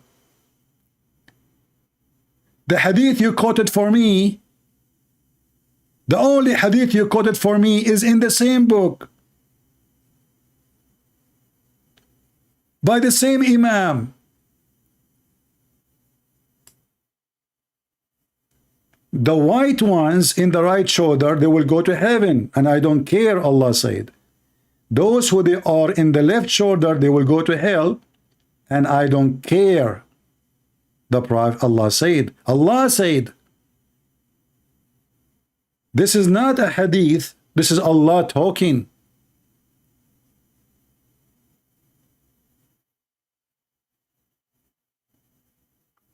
How in the world anyone will believe in such a garbage religion? Regardless if you are black or white. This is disgusting, filthy religion. And when I show you him in the Quran that Allah, he says he will make all the black go to heaven, to all people who they are non-Muslims black, and all those who they are Muslim white. He said doesn't say that.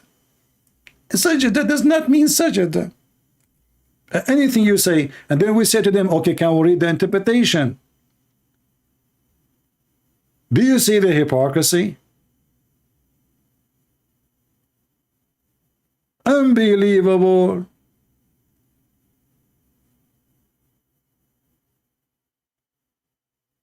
And now if we go to the Quran, let us go to Ibn Kathir. I mean, instead of wasting our time speaking with someone ignorant who do not know how to say his prophet name correctly, let us go to the Quran, chapter 27, verse number 82. Is that metaphorical? People will die laughing at you, my friend. You are ignorant. You do not know that you are following white supremacist garbage cult. Okay, 27. Where's 27? Hold on. The chapter of the ant. The ant, brother. The ants. Okay, here we go. Who is talking there? This is not a YouTuber. This is Ibn Kathir quoting your prophet, quoting Ibn Abbas, quoting not the scholars, quoting Ibn Abbas himself, Muhammad himself. Here we go. Muhammad saying, you know, blah, blah, blah, blah. The Messenger of Allah said, blah, blah, blah, blah. The signs of the hour, blah, blah, blah, blah, blah, blah. Shish kebab hummus, here we go, blah, blah, blah, blah, blah. And then we continue until we arrive to the beast. The Messenger of Allah said,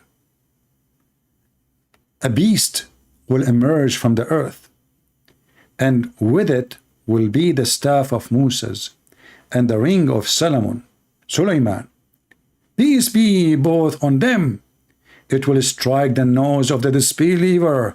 With the staff will make the face of the believer bright with ring.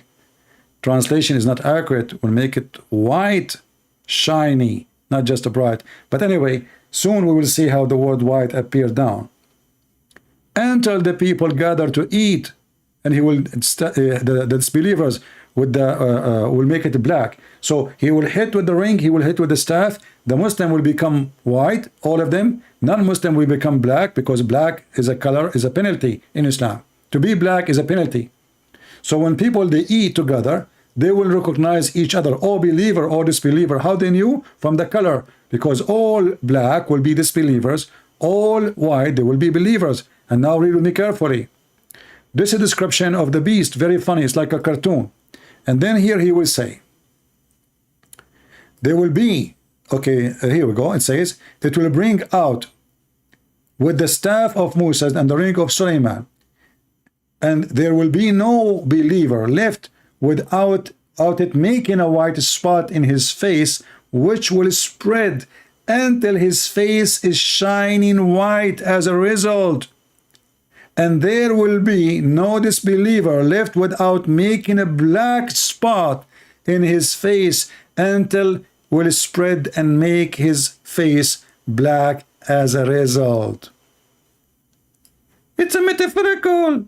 It's a metaphorical. The staff, the beast must be metaphorical. The ring of Solomon, it's a metaphorical. The face is metaphorical. But none of the scholars say that, except this poor man, Muhammadan from San Francisco. They lied to him. They deceived him. He is an ignorant, and he is going to go to hell. Because anyone who follows someone racist, he will go to hell. Racism is from the devil, is not from God. And Muhammad is the devil. This is why Muhammad, he called even black people raising head. And as long you quote the hadith, then you accept the hadith. Each time I want to show him a hadith, he say, I don't accept. Let me call him one more time. Give him a chance. Maybe he will repent and will leave Islam.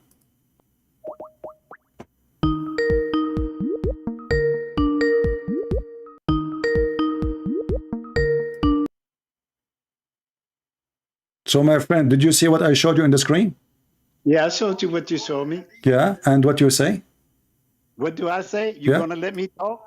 Will you let me So talk? all this time you are talking to me for the last 2 hours. I did not let you talk?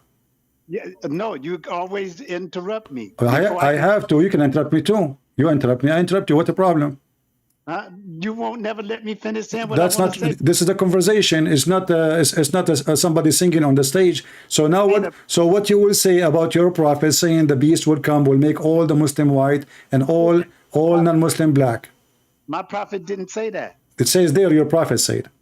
No, my prophet didn't say that. It says there your prophet said. Why you are lying? No, my prophet didn't say that. Why you are saying he did not say that? Why the Muslim they say he said that and you say he did not say that? What's wrong with you Muslims?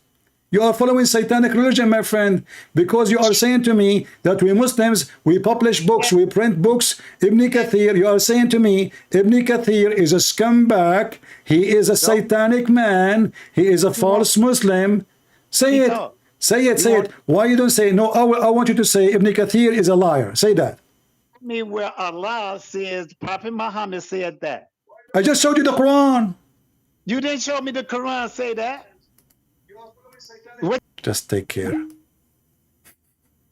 I just showed you the Quran saying Allah will make their faces black. What's wrong with people? I mean, it's hilarious.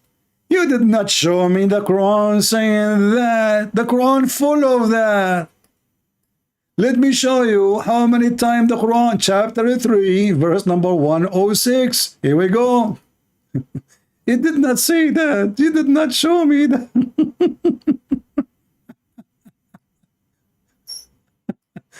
Is that Quran? Is that Quran or this is a hadith? You did not show me that. So what I was doing when I was talking to you?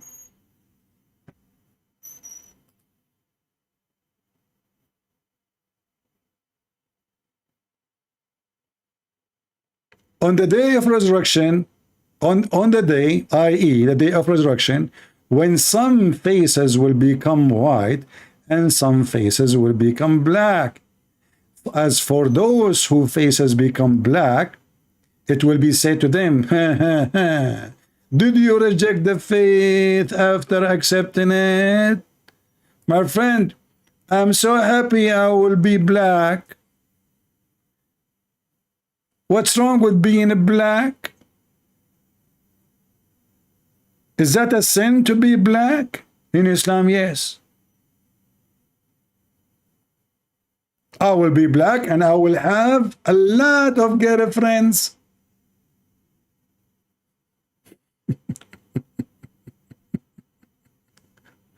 What a stupid religion. You did not show me that in the Quran.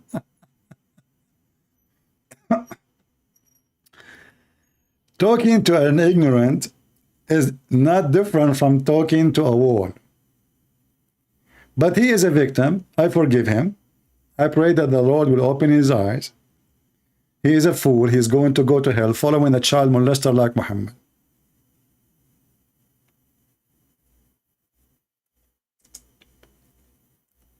How anyone will accept such a stupid book? And the only way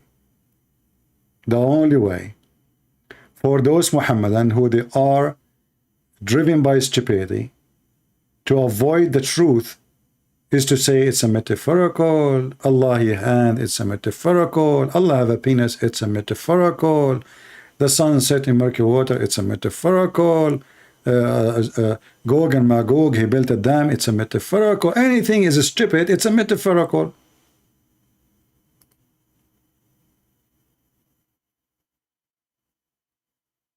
And by the way, the verse in front of us is about people who left Islam. Because people were leaving Islam left and right when they noticed that Muhammad is a scumbag. Muhammad, he have 16 privilege. More than 12 of them is about sex and money. Number 10, if the Prophet eyes fall into a woman, her husband must divorce her so the Prophet can F her immediately.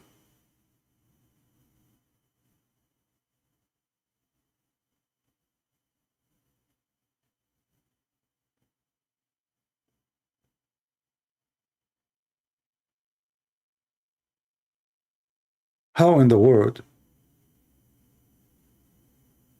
anyone want to believe in such a garbage prophet?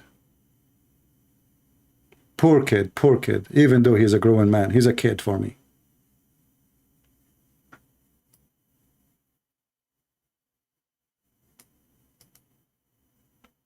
My friend, Islam is a disgusting cult. It's not only racist, it is stupid. It is a dummy cult. This guy, he is a Muslim because he cannot resist the sexual promises of Muhammad. Don't tell me now those versions are metaphorical. Your orgasm will be 70 years. It's a metaphorical. Your penis will be endless. It's a metaphorical. There's boys who they are white serving you in heaven. They are metaphorical. There's wine in heaven. It's a metaphorical. What the heck with this metaphorical? But not a single Muslim scholar says so. And this foolish poor person, he keeps saying to me, don't show me Hadith. You know Hadith is corrupted. And then when I put him in the corner, he quoted for me a Hadith.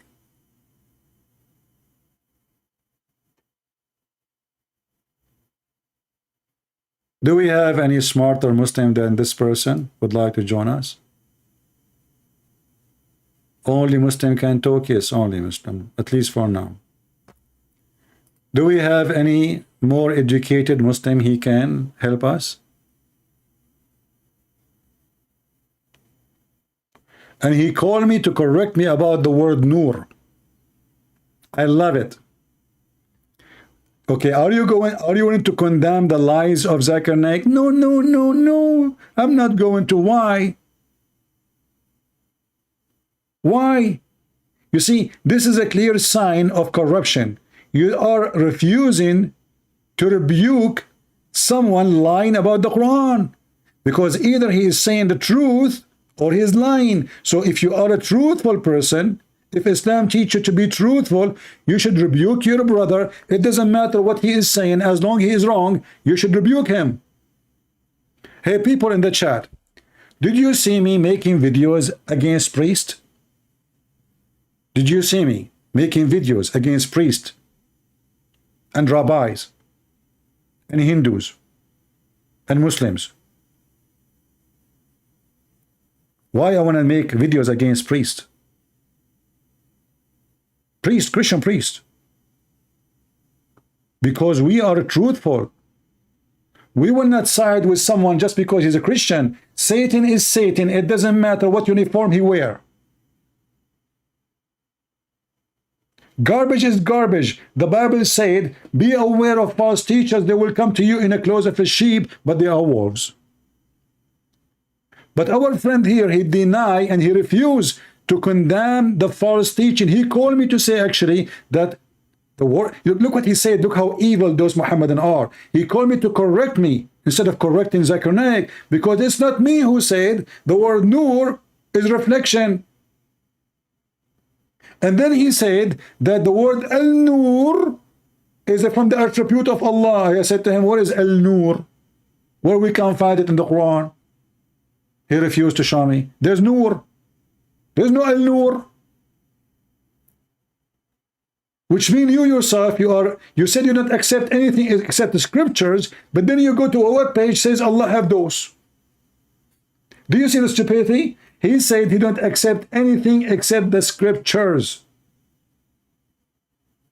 And then they said to me, al-nur. Okay, I said to him, where we can find al-nur?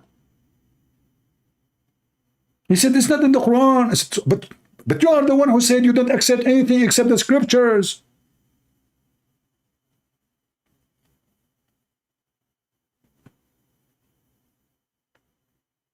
Anyway, I forgive him for, he was accusing me falsely that I'm smart. What a liar you are. Don't say that to my mom. She will not believe it. I hate it when people accuse me falsely.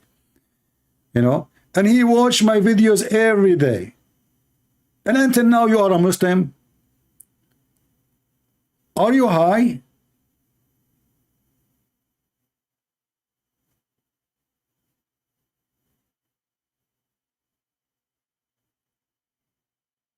You think you can bribe me by saying to you, I like your video, you are smart? I'm not smart, I'm genius.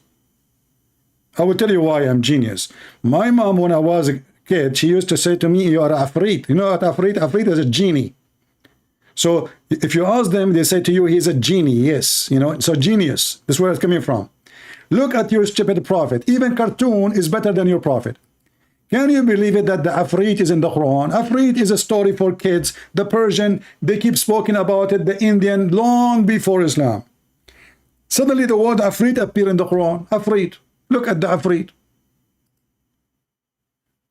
If you type the word Afrit,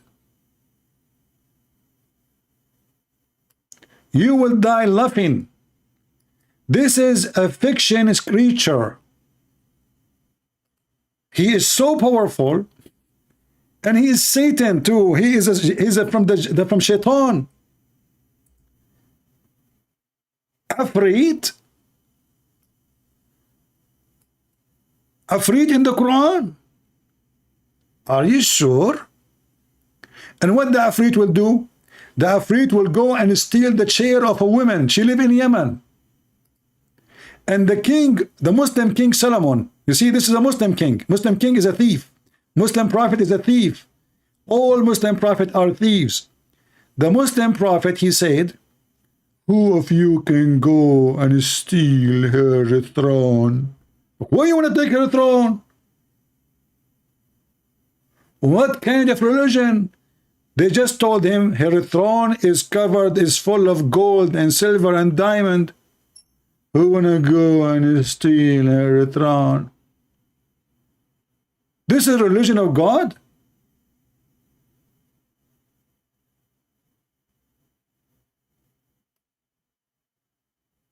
What make it your throne to steal it?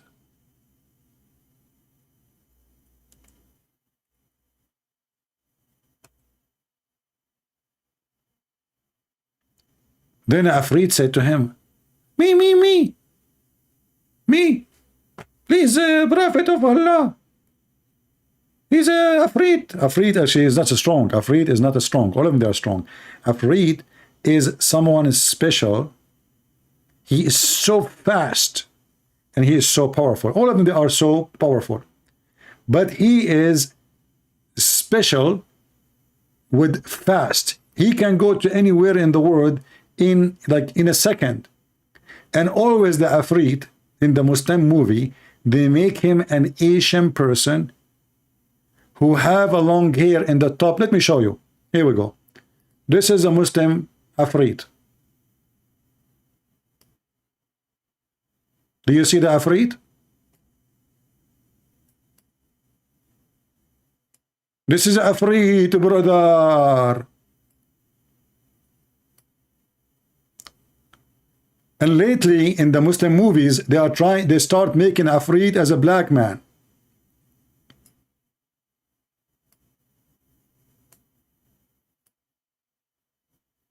Afrit, Mafrit, Mafrit.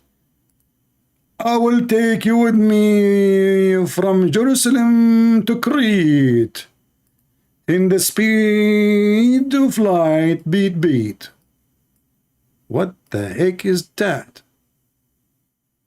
Who have such a religion save Prophet of Allah? Only Prophet of Allah can bring you Afrit to home. Beautiful.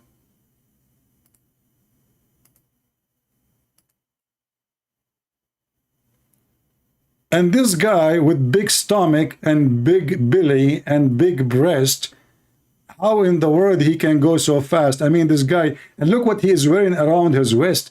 It's like he's going to do a belly dancing. Afraid in the book of Allah. And then, brother, this Afrit is not like any Afrit. He is Afritano.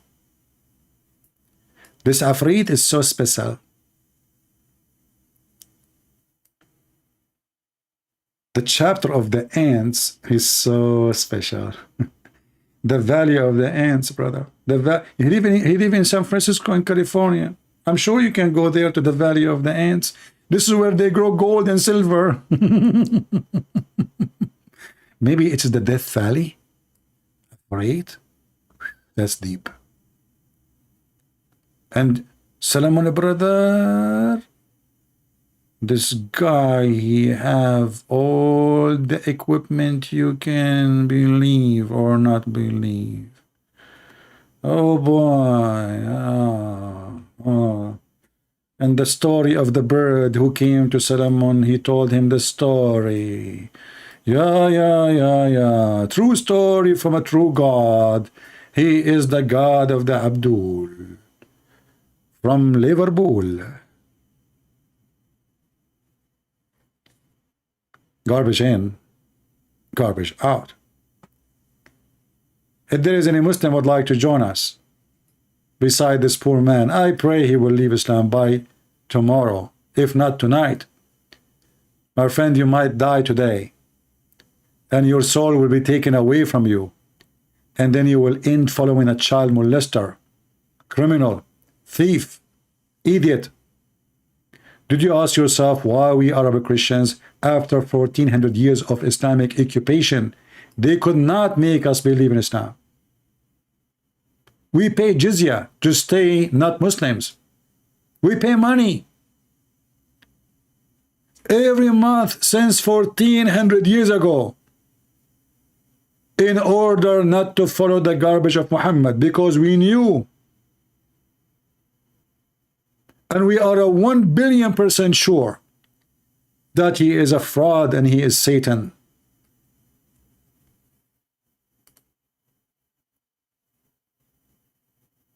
The Lord, he said, from their fruits you shall know them. And all Muslim, they lie. For the fruits of Islam is a lie. We have a Muslim trying to call us. Let us see.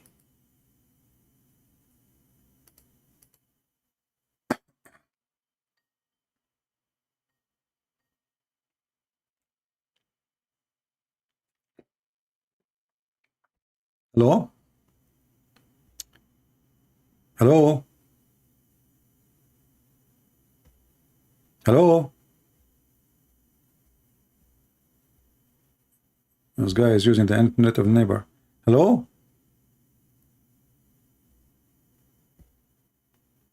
Hello?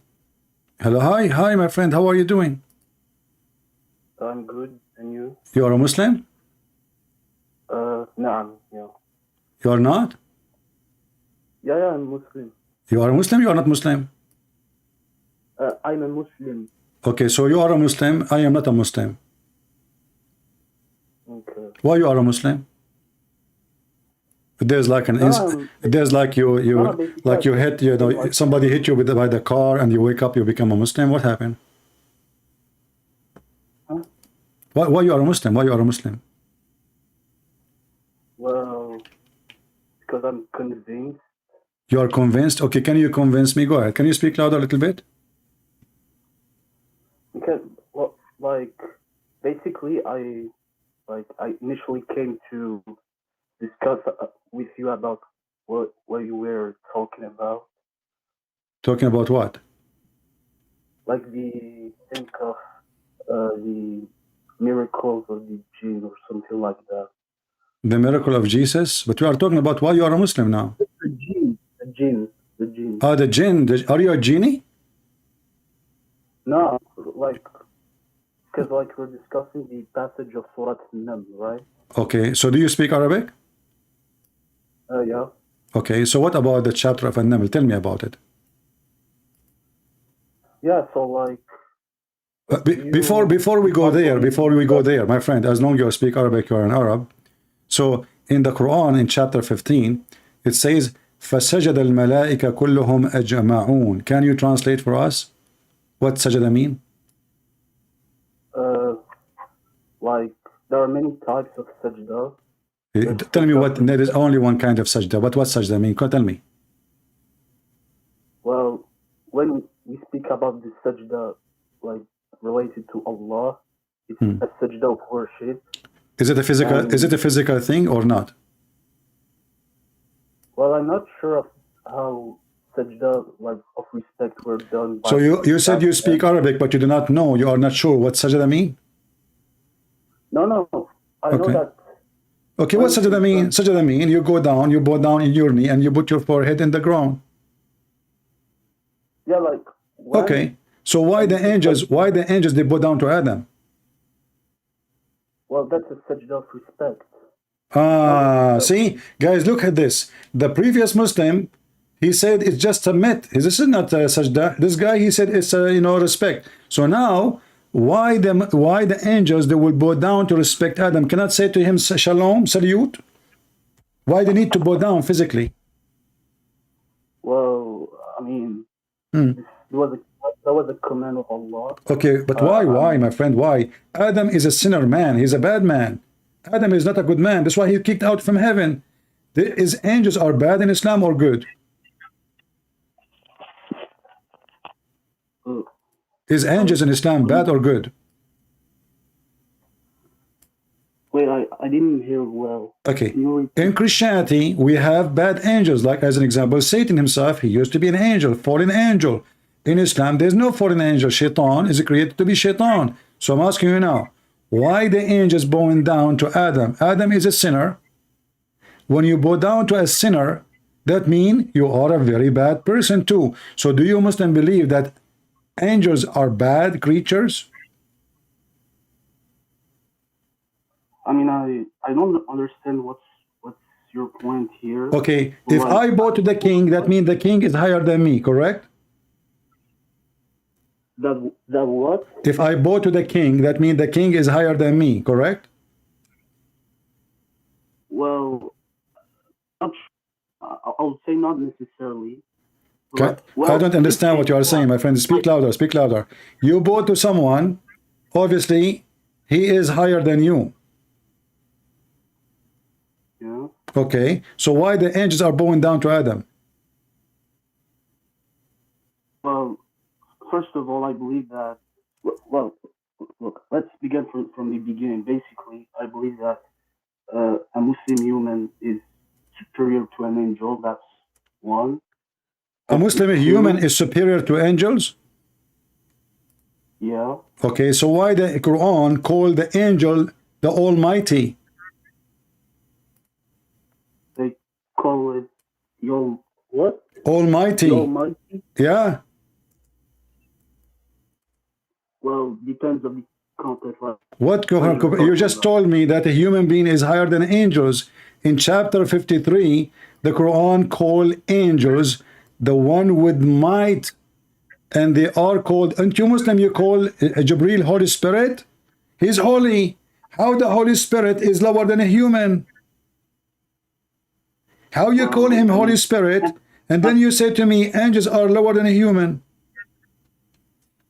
I mean, that's just your interpretation. Like, I'm not giving interpretation. I'm showing you Quran. Quran saying in chapter 53, you speak Arabic. ذو مرة فاستوى وبالأفق الأعلى فلما دنا فتدلى فكان قاب قوسين أو أدنى فأوحى إلى عبده ما أوحى. So Muhammad is the slave of the angel. فأوحى إلى عبده ما أوحى. Who is the one coming down? Is that an angel or Allah? فأوحى إلى عبدي, like Allah أوحى. No, read carefully. Who is the one is coming down? Read with me, my friend. Read with me. Chapter 53. Chapter 53. Read with me. From verse number 5. It says, he was taught by the mighty power in power. Mighty in power. Who is that? That an angel. So your prophet is being learning from somebody. The Quran call him mighty in power. So how a human being is higher when he is learning from an angel? Even your prophet is lower than him. Everything he have is learning from the angel. Then we continue. Endued with wisdom. Who is the one endued with wisdom? Is the one who is teaching Muhammad. Do we agree? Yeah, but first let me come back to what you said. Like the verse of فَأَوْحَى إِلَى عَبْدِي مَا أَوْحَى. Basically, if you go to the tafsir, like it's فَأَوْحَى, like the abd of Allah. Okay, but nowhere it says Allah. You see, the Muslim, they try to fix it. They are the word Allah, because here there is a problem. Suddenly it says that Muhammad is the slave of the angel who came down. Because if we say this is the angel coming down, and then it says فَأَوْحَى إِلَى عَبْدِهِ, read with me. He came down. He used a rope to come down. Muhammad, he saw him in a chair between the sky and the earth. A throne. Allah sat in a throne, not angel. So he saw him, and then he came down like a monkey. It says fatadalla. You know what tadalla means? Tadalla is like you hold a rope and you come down, correct? Yeah. Okay, so your God or the angel coming down with the rope like a monkey, and then he came down and he becomes so close to Muhammad. فَكَانَ قَابَ قَوْسَيْنِ أَوْ أَدْنَى. He was in a distance of 2 bow length or smaller or nearer. And then right away it says, and then he did convey his inspiration to his slave. So the Muslim, to fix it, they add and they say, oh, this is here Allah. But nowhere it says Allah, nowhere it says an angel. Because now it's obviously this is Allah. Because if the one we are saying he is conveying to his slave, that means Muhammad is a slave of the angel. So now we have to fix it, and we have to add the word Allah. As you see, it's not in the Quran, correct? Okay, but like, why the tafsir doesn't say as I say, they are trying to correct. They are trying to fix it. Because now when Muhammad he said that, and then, okay, that means Allah. Because it says, after he came down, and now, why he get close to him? Okay, what happened next? He got close to him. Who? The person who came down. He became so close to him, and he conveyed to his servant, his slave, not servant. Ila abdihi. Abdihi is his slave. He conveyed to his slave what he conveyed. So who is the one is conveying? The one who came down. But the one came down, the Muslim, they say this is the angel. If it is the angel, then how then the language here using the word is slave? You cannot be the angel and you say Muhammad is the slave of Jibreel. So the Quran have a language problem, is a stupid book as usual, and Muslim they try to fix it by adding words is not there. And you said to me that tafsir says, well, the tafsir have no right to say something is not there. I just said to your brother before, the one who called me from San Francisco, I said to him, let me show you the tafsir. He said, I don't accept. You are doing the opposite.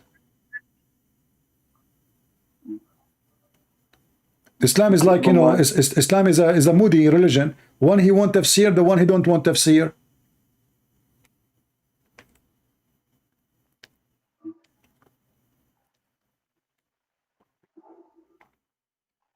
What do you think? Can I just make 2 points here?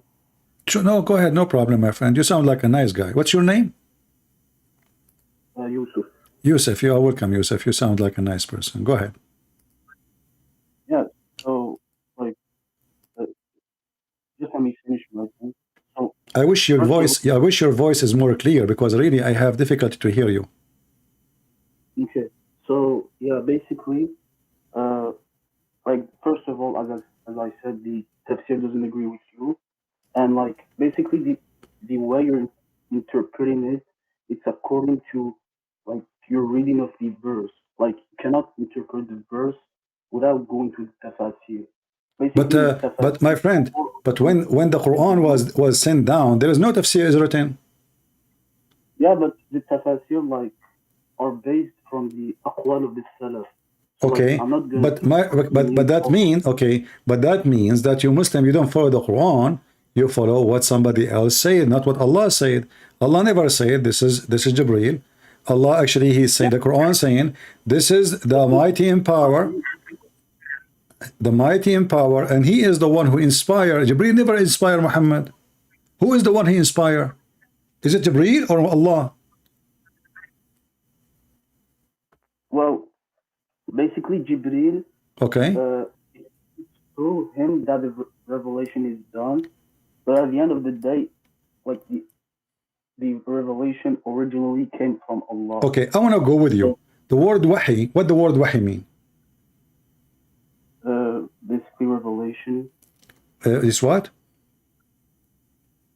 Revelation. Revelation, okay. So, wahi in Arabic mean inspiration, not revelation. Okay. Do you agree? I mean, I'm not sure the difference. You can open dictionary. Wahi is inspiration, not revelation is scriptures. Okay. I mean, okay. Okay. Inspiration is when somebody speak to you in your mind. Is that correct? I mean, I don't really know the difference between those. No, wahi, you are an Arab, I am an Arab, so now we know what wahi mean. Wahi is to receive inspiration directly to your mind, not somebody come to your door and knock at the door, say, hey, Abdul, I have a letter for you. That is not inspiration. Do we agree? Yeah, but like here we say that it's Jibreel who came up with. No problem, but look, here it says it is a wahi. Wahi is not a delivery. Wahi is when God communicates directly with the man he chosen to be a prophet or a messenger, etc. And he convey to him, to his mind, to his, not even by talking, you see. When God, he spoke to Moses, we cannot say this is Wahi, because he spoke to him. Wahi is word of God come into your mind without seeing God, without talking to God. God, he spoke to you in your mind. That is a wahi. If God, he spoke to you, saying to you words, and you heard by your ears, and you have a delivery in front of you, a person, that is not a wahi. That is a delivery. So when a messenger of a king, he is sent to other king, can we say he delivered to him wahi, or he delivered to him letter, message? That is a message. Yeah, but like, okay, I assume that when it comes to Allah, and like, it's a different term and conception. Okay, if there is any other prophet in Islam, he received delivery by the angel Jibreel except Muhammad? Well, I mean, I know some people like Maryam. Maryam is not a messenger. Yeah, but I mean, she's still considered as, well, first of all, some people, I believe, like Ibn Hazm, consider her as a prophet. Well, I mean, Maryam that's is a what she- prophet, man. Maryam is a prophet. What is her prophecy? She is a lady. She received a message. She will have a baby. That's it. That is not a, that is a message. So there's no need for God to inspire her, for she isn't a message. She will have a child. That's all. So the only person in the Quran, the angel came to her. One verse says angels, other verse says one angel, but no problem. But says to her, you will have a child. But this is not a wahi. Wahi, you know, like even if we go there, it doesn't say the word wahi, Allah awha ila Maryam, no. Okay. Okay, so the only one, huh? Yeah, I just said that it would be really nice if you could maybe provide references or aqwal from scholars that confirm what you say. Well, there is no need for scholars, because if any of them, you should know them there too. If there's anyone says that Jibreel come to other prophet, okay, when Jesus he was born, did Jibreel came to Jesus and said to him, I will give you the Bible? I'm not sure. No, Jesus he spoke in the cradle, you know that, right? Yeah. Okay, so there's no Jibreel. When Moses he have the 10 commandment and the Torah according to Islam, according to the Quran, Allah gave him, which is written by his hand. This is why you Muslim, you call Moses Kalimullah, correct? Yeah. Okay, so Allah spoke to him. He spoke. He did not say Jibreel. So Allah he speak to Zachariah. Allah speak to Moses. Allah speak to Isa. Allah speak even to Shaitan, but he don't want to speak to Muhammad. Yeah, but he spoke to him in the Isra and Mi'raj, like on this. That's not true, because Muhammad, if he spoke to him, that means he met Allah. Muhammad never met Allah. I mean, it's like my friend, if I show you the hadith, you will say to me right away, I don't agree with it, because that means Allah is a man. You say that he was wearing shoes, you know, the hadith, the one Muslim quote, Allah wearing shoes, he have curly hair. Huh? Is that correct? I think I have an idea of what you're talking about, but like I don't think this is like related to what we're talking right now. Well, we are just trying to figure out what this guy before you he was saying, but now it looks like you want to back up before we finish it, because the story of saying that Muhammad he received inspiration is a false, because Muhammad never received inspiration. He received delivery. A person come to his door. Even the hadith says that once the angel he was coming to his house, he could not get in because there was a dead dogs under the bed of Muhammad. Is that correct? Like that the angel like give him things from that Allah told him. Yeah, that's correct. Okay, but why an angel cannot deliver the message of God because there is a dog inside? Because there is what? Why the angel, if this is inspiration, how inspiration can be affected by a dog? Well, I mean, what's the issue? Like, angels don't like animals and things that might be dirty. That's all. Well, is a human being is it clean? Human being is more dirty than a dog. Yeah, but like this is things like you cannot figure out. This is okay. Like, are you saying to me that the angel he will get sick if he get inside the house because there is a dog inside? I don't know. Like, maybe it's like toxic for them, or I don't know. So now, if the angel of death wanna come and take my life, I can have a dog and I will live forever because he cannot get in. No. Yeah, but like there are many types of angels. So the angel of death he can get in, but Jibreel cannot. But I thought Jibreel is the most powerful. Yeah, but like he doesn't have all the. I mean, again, it depends of your abilities and your duties and all what Allah gave you as. Okay, so Allah, when He created the angel Jibreel, he made him weak when it's come to dogs, correct? He made him what? He made him weak. He make him so weak, like he cannot really. When he see a dog, like he will do poo. He like do a dog. I cannot get in. You know, right? He gets, you know, he have a phobia. Allah created him with this phobia. It's not weakness. So what it is? Why he cannot look? The Hadith says Muhammad said to Jibreel, "Okay, I was waiting for you, man. Where you been?" He said to him, "A puppy." A puppy. It's a puppy. It's not even a big dog. It's a puppy. It's a cute puppy. And if the dog is dirty, why Muhammad have a dirty dog at home? Yeah, well, I think I know this hadith. First of all, I think he entered by accident, like they didn't know.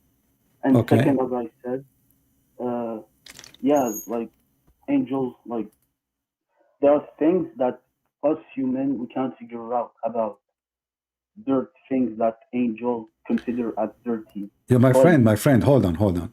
I mean, in the house, there's a bathroom where people do poo-poo and they do shit. I mean, okay, so why when I enter a house have a bathroom then? And angel of God, how they can be affected by a puppy? It's just a puppy, little cute, you know, beautiful puppy. God made the puppy. It's not the Satan who made the puppy. Who made the puppy? Yeah, God. Yeah, but as I said, this is all a question of perspective. The perspective of a certain type of angel is different from the perspective of a human. Like, it's different how they perceive dirt compared to us. So the message of God now is in has a big problem because there is a puppy, and the puppy. What if the puppy stay in the house for the coming 50 years? And why Allah don't tell Muhammad don't have puppies? Here we go. The angel is waiting outside, and this puppy playing with his tail, how, you know, and nobody notice. Can't the angel, this angel who have 600 wings, can't he make this puppy come out? Like, get him some beef, some meat, go to Walmart, buy some food, put it outside, the puppy will come out.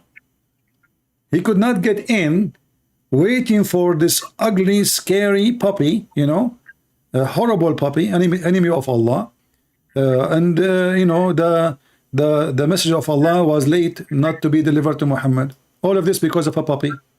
And Muhammad is waiting, you know, like, where is the heck this angel? He told me he will come today, second day, third day, fourth day, 5th day. And then finally, the angel, he came. Okay, hey, Muhammad, my angel, where you been, man? Where you been? Oh, there was a puppy under your bed. This is, if it's an inspiration, the inspiration will go to your head, not to the puppy. Who is the puppy? I mean, okay, don't they have puppy in Mecca? So what difference is going to be making in the house or in Mecca? The whole city have puppies and have dogs. Yeah, but like, okay, how the angel enter the city? Yeah, but it's different in the house. And again, why it's different in the house? There is dogs everywhere. The whole town have dogs. So why it's different in the town? Well, this is because this is what Allah commanded, and this is what it's in the Hadith. And like, I just want to tell you, like, in Islam, you must not look at things if you don't understand them in a human perspective. Like, human perspective, okay. You must look a bit more. Okay, can Allah come to my house if I have a puppy? But like, it's when Allah comes. Can Allah come to my house if I have a puppy? Who will win, the puppy or Allah? I have a house and I have a puppy in it. Do Allah dare to enter the house where I have a puppy in? Or he don't dare? Well, I mean, first of all, Allah doesn't incarnate on earth. Like, we don't believe in incarnation. Well, are you sure? Well, yeah. Okay, isn't it your prophet, he says Allah, he come every third part of the night? Yeah, this is in the, like, I think it's the Sama al-Dunya. Okay, but that means he incarnate, because now he is going inside his creation. Isn't it the Sama al-Dunya is his creation? This is not incarnation. He just like moved. but it stayed the same. Okay, do you see my screen? Yeah, I mean, I see. Okay, I want to show you something. Then you said to me, Allah don't incarnate, correct? Yeah. All right.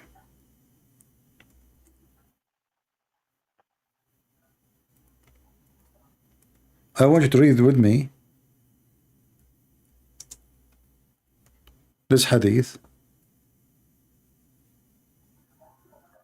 I heard the Prophet saying, our Lord will lay bare his shin, and then all the believers, men and women, will prostrate themselves before him.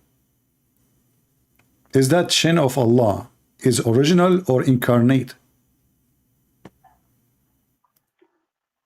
I mean, I didn't read the hadith, so another. Our Lord Allah will lay bare his shin. And women will.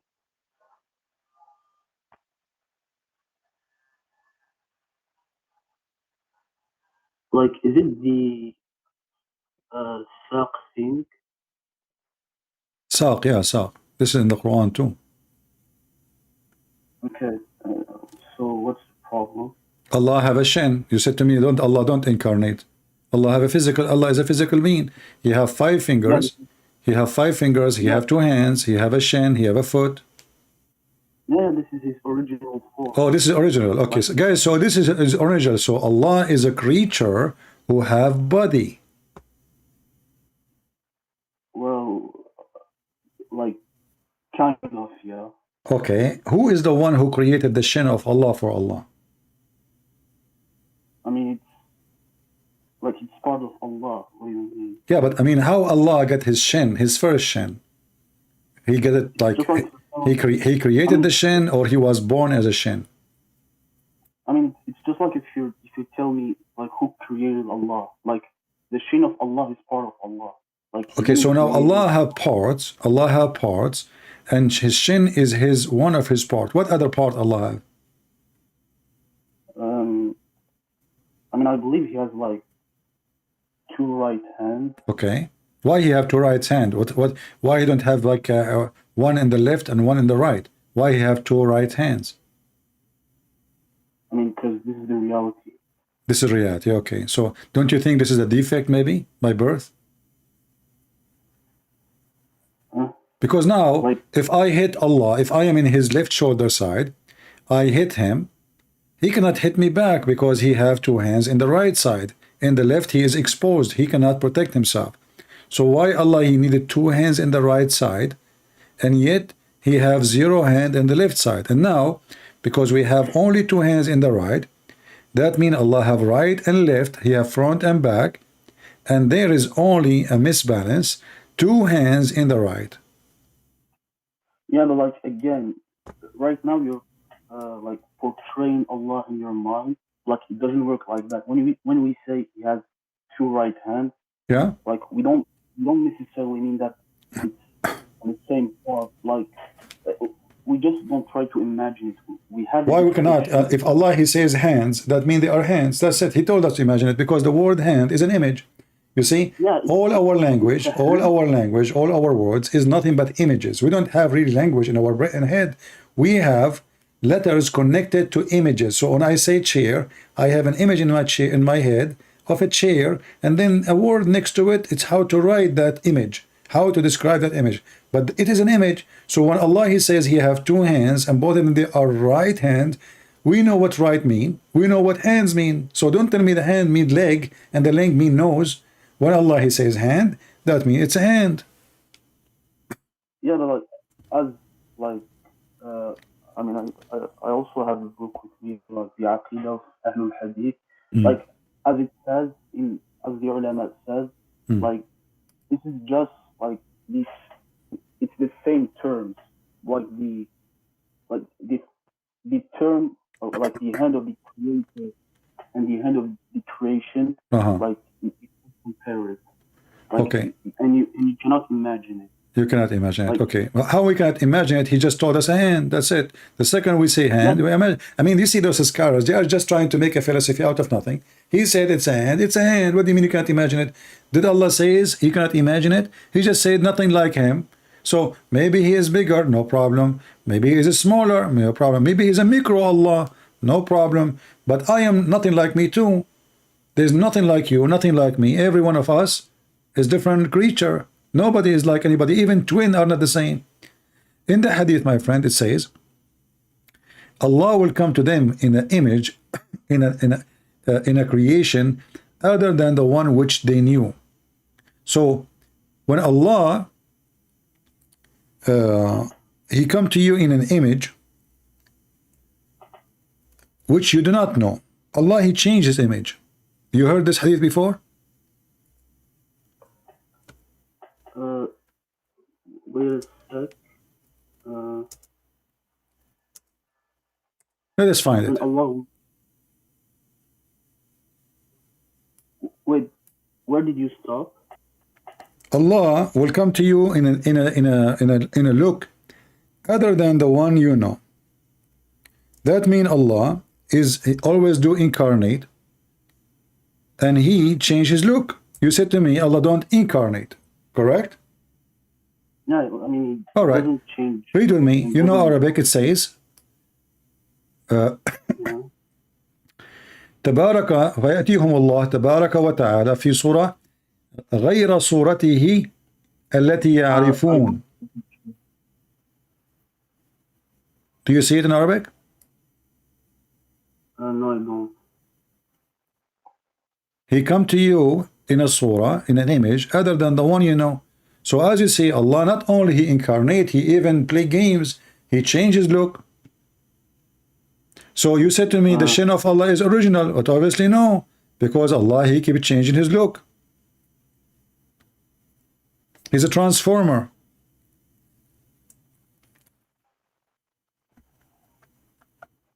Do you see it or no? Yeah. Okay. So Allah himself is playing games. And now I want to ask you then, as long Allah, you said to me his shin is the original. So now what Allah will do with the original shin when he change his look? Is he going to put the original shin in the closet? And then he will make a new one? And then when he is done, he come back to the original one? I mean, it doesn't say those, like, it doesn't say how it will happen, so. Exactly. So, but the only thing we know that he changed his the way he is. So there is nothing is original. How you know now the shin is original? Because as you see, Allah will come to them in an image other than the one they know. Which one you know? You said to me nobody knows how Allah look like, and now your prophet saying he will come to you in an image other than the one you know, and then he will come to you, and then you Muslim, you will accuse him to be shaitan. He will say to him, Allah, we seek refuge from you. We seek refuge from you to Allah. They think he's shaitan. Just because he changed his look like he came like something ugly. So how the Muslim they say that Allah is not a man, Allah is not the devil, Allah is not a goat, Allah is not Jesus, and then we find that Allah, it can be something very ugly, obviously, to the point the Muslim, they consider him shaitan when they saw him.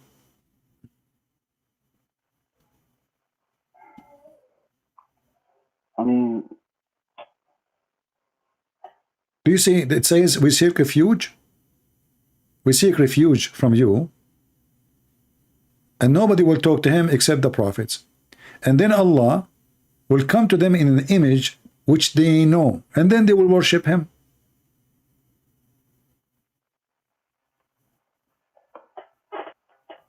I mean, yeah, but again, like,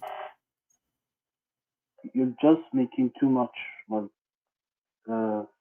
portraying, and, yeah.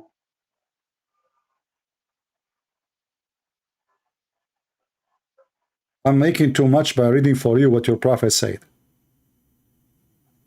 and making you think this is too much. Because here we find that everything the Muslim they say to us about their God, it turned to be a lie. Your God is not a spirit, and your God does not have a spirit. Yet your God is a physical being. which means he have a physical space. And he come down, and you agreed, every third part of the night. We are in the lowest heaven. So Allah is occupying a space inside his creation. So he is smaller than his creation.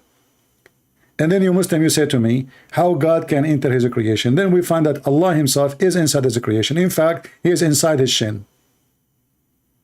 Do Allah have an ass? You say no to me, no. Do we have a chest? You say, I do not know. Do we have a waist? You say, I do not know. So we have a shin, we have a foot, we have 5 fingers, we have 2 hands in the right. So we have a shin God, have 2 hands in the attached to the shin. If I decide now to draw your God, based on what your prophet said, and I'm not making fun, you know, I'm just using the description your prophet is using, we will find a very funny description. Because what is this, you know, how this can be from God? It cannot be from God.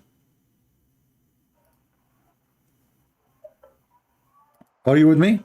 How this can be from God? I mean, this is God. The Muslim, they have imaginary image of their God, and the second we question this imaginary, they get upset. But we are not the one who is saying this imaginary. It's your prophet who made it. I will draw your prophet imaginary about his God, and now we cannot say even this is imaginary because Muhammad, he claimed, he speak of knowledge, correct? He's not imagining, he is saying what Allah told him through the angel Jibreel, correct? Yeah, but like, so now you're criticizing our conception of. No, I'm not criticizing, I'm just showing you how Allah is. So this is, Allah is a shin, and this shin have a foot, okay? And then he don't have shoulder. He have a face. So there's a face here in the top of his shin. He have 2 eyes. And then he have 2 hands in the right side. Only in the right side. And in each hand have 5 fingers. Correct? Well, this is your God. Not true. What do you mean not true? This is your God. Your God does not have shoulders. He have 2 hands. He have a shin. He have a foot. He have no ass. He have a face. That's your God. No. What do you mean? No. I mean, this is what. Okay. Do you have any part I did not add? Give it to me. I will put it in the picture. Did Allah he say he have an ass? No. Did Allah he says he have a shoulder? No. Did Allah he say he have anything except what I mentioned? A shin, 1 shin. He did not even say 2 shin. 1 shin, 2 hands, both of them in the right side, 2 eyes, a face. If there's anything else missing? As I said, man, just don't imagine it. Like why, my friend? You keep saying to me, don't imagine it, but Muhammad, he gave a description. He just did. By saying he have a shin, he have a foot, he have a face, he have 2 eyes, he have 2 hands, and he even count for us how many fingers. And then you say to me, don't imagine it. How in the world? Like if somebody commit a crime, the police, they have somebody is specialized to listen to you, and then he will draw how you describe the person. So Muhammad described this person, Muhammad himself, Allah himself, he described to Muhammad how he looked like. And then you keep saying to me, don't imagine it. I'm not. It's your God who said that. Yeah, but like, if, for instance, I tell you someone is named Allah or Yahweh, like, does this necessarily mean that he has to be a person or creature that you could imagine? My friend, I do not need to imagine. As an example, when we speak about God, we say Jesus come to us, so we know he came as a man. That's it. There's no need for imagination. But now your God himself, he described himself, and you Muslim, you wash your hands. The second we say, okay, he have a hand, he have a foot, he have 5 fingers, he have 2 eyes. Okay, why Allah have 2 eyes? Why you have 2 hands? You cannot answer. Why he have 1 shin? Why you have a foot? You see, when we say foot, it's mean he walk with it. When we say shin, it's mean he use it to connect to his foot. When we say hand, it's mean he grab things with it. When we say eyes, that's mean he see with it. Right? Okay. But like, again, like, your arguments might work against like a sect in Islam. I think they're called the Mujassima. This is how we call it. Yeah, I think this is how we call them. Not sure. I must verify. Yeah, this might work against them, like your arguments. No, I'm not. You see, this is not the Mujassima. You Muslims are very confused. It is Muhammad is the Mujassima. Muhammad, he gave you this prescription. So when this sect of Islam says, okay, this is what Muhammad said, why you go against them? This is what he said. Is Ibn Taymiyyah is a Muslim Mujassima? Ibn Taymiyyah, he said that Muhammad, you said to me, you remember, you said to me when Muhammad, he went up to the sky, he met Allah. Yeah. Okay, but this is what Ibn Taymiyyah said. He met him wearing a shoe, but this is according to Aisha, this was a dream. This is not true. He never saw Allah, he never met Allah, he never heard of Allah. Okay, but I think like he met him, but he didn't see him. Okay, how you can meet him, but you cannot see him? Because he was covered with. Where it says he met him? Can you show me? I mean, I don't have the hadith with me right now. Yeah, like, I don't have the hadith, so I cannot. How you meet somebody, but he is not there? And if Allah, his light is so strong, then how in the world Muhammad, he cannot even see the light? Because okay, let's see, you cannot see Allah, but you can see his light, and his light will make you blind. Isn't it the Quran says that when Moses asked Allah to show him himself, Allah, he shows some of his back to the mountain, and the mountain collapsed?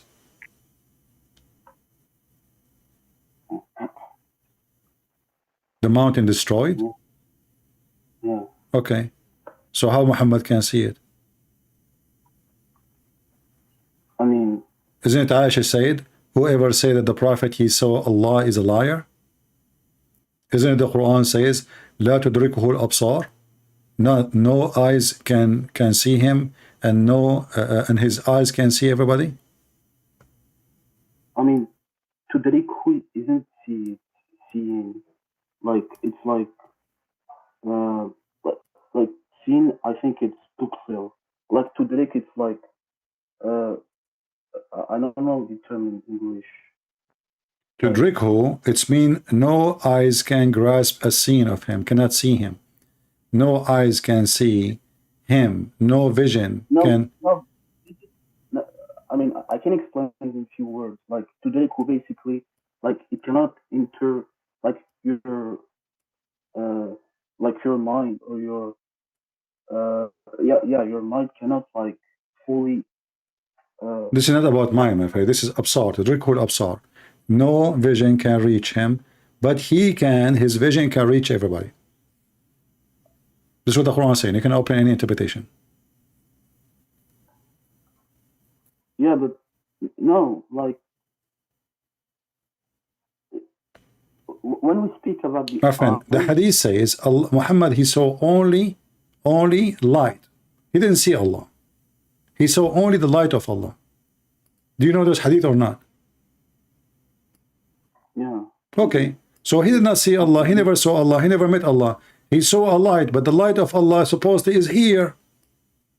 Isn't it the Quran is the light of Allah? Isn't it all the light is the light of Allah?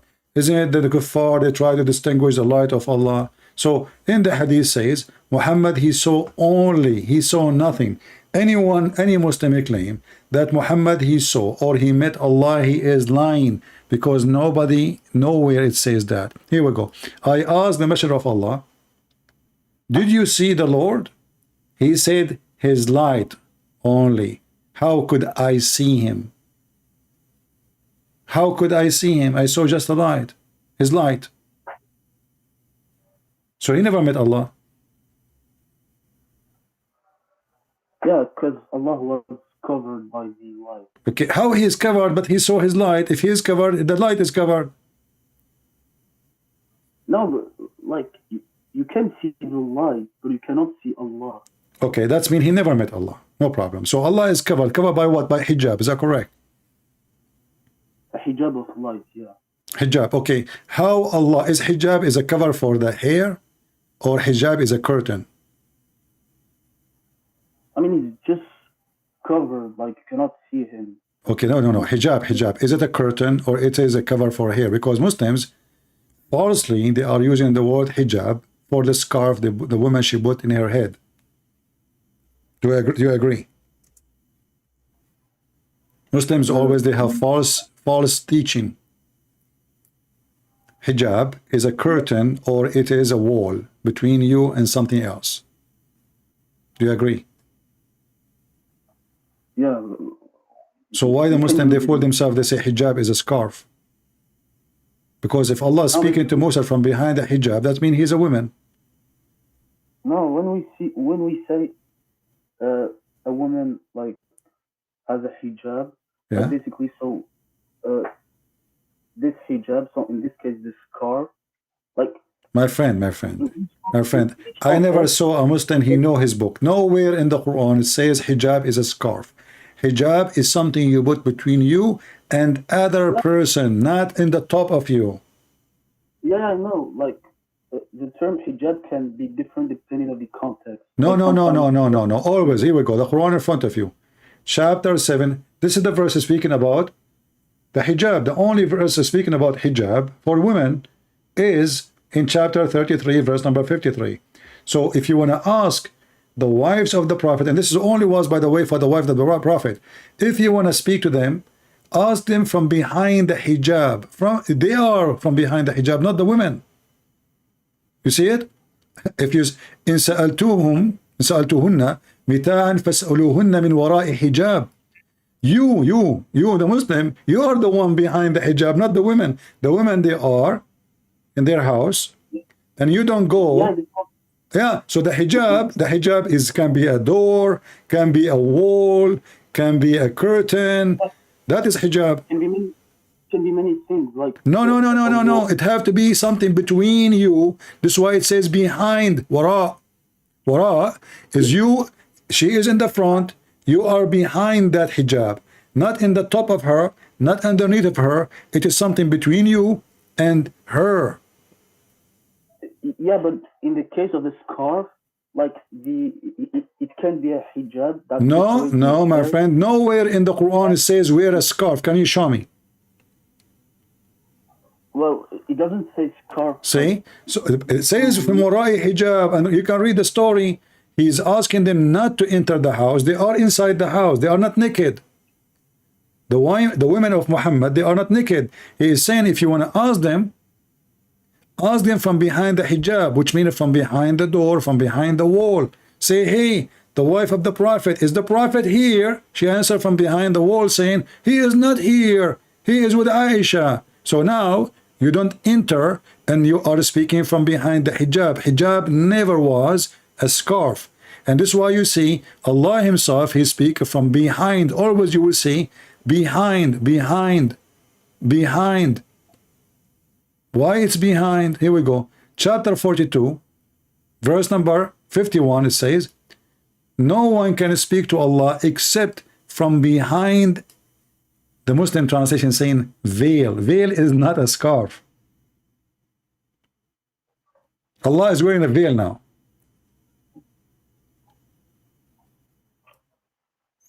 Well, yeah, like.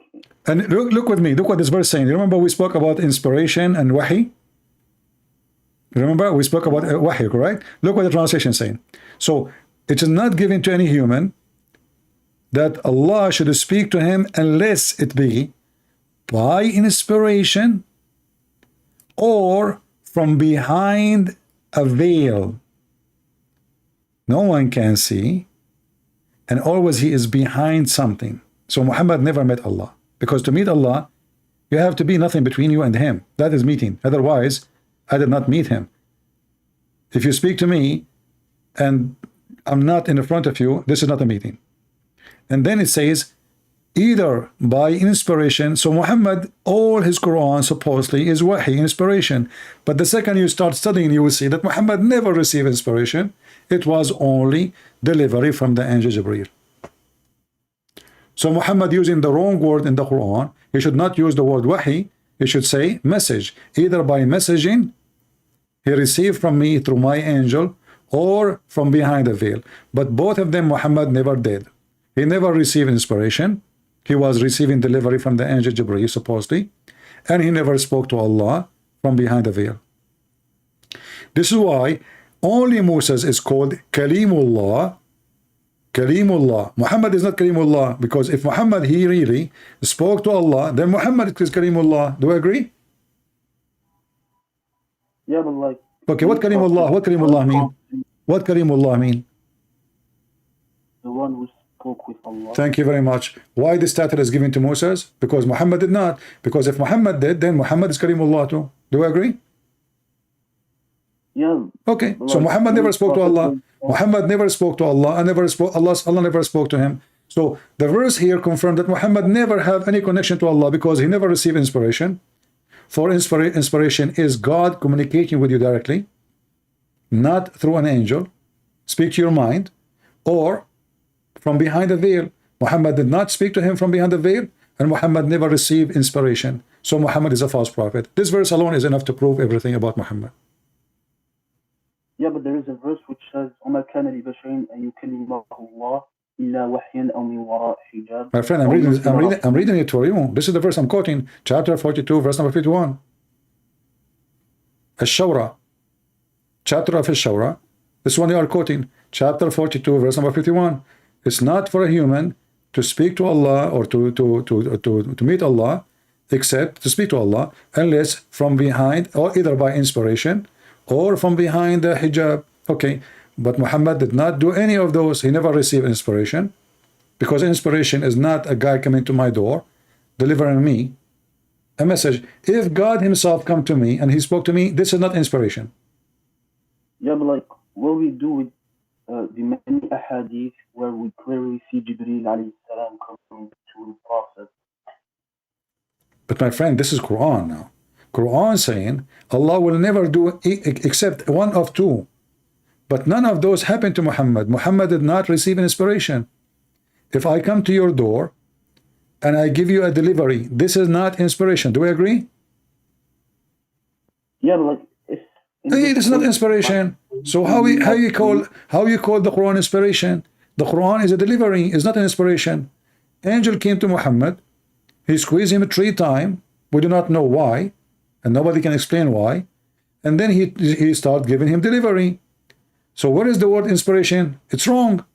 The Muslim, they say, and you speak Arabic, Quran is perfect in Arabic, but you know that the Arab, they laugh at the Quran, and you are an Arab, I am an Arab, we are laughing now, because how it is an inspiration, yet but Muhammad never received an inspiration. Muhammad received delivery. The word wahi only can be used if someone received through his mind, not by voice, not by, if a voice can speaking to me, this is not inspiration. If a voice speaking to me, if I heard somebody, he's talking to me, this is not inspiration. I heard him. If I saw somebody and he spoke to me, this is not inspiration, this is a vision. If I heard no voice, but except in my mind, that is inspiration. Okay, but if I go with you and say that, what do you say inspiration is like dreams? That's an example. That's what you're saying? No. Inspiration right now, I'm talking to you, and God decided to speak to me in my mind. Okay, don't yourself, sometimes you speak to yourself like you're thinking, correct? You think. All of us, we do that, right?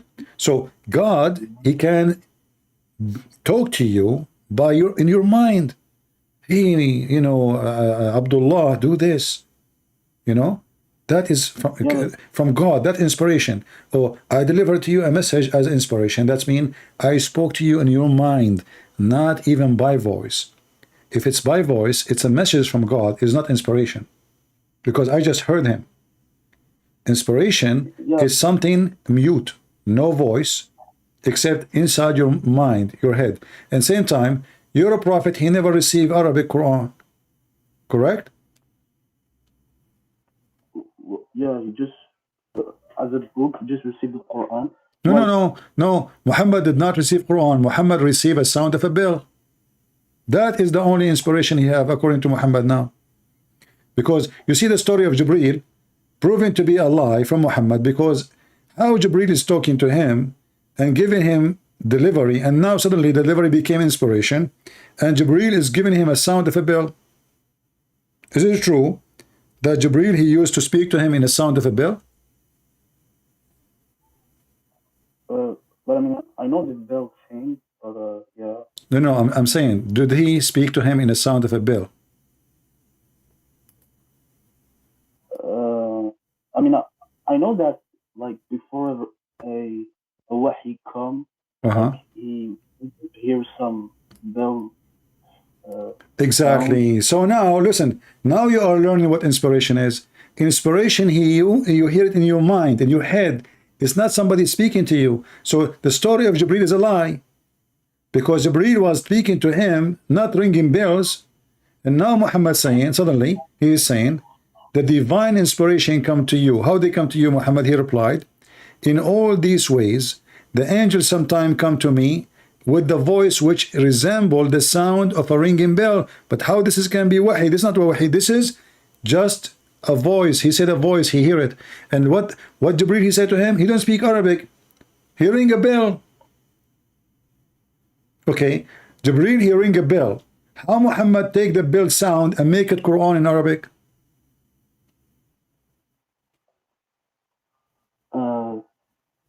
Like here doesn't necessarily say that, like when the bell come, like it's necessarily the Quran, and also like. Okay, but he gave him bell. He gave him a sound of a bell.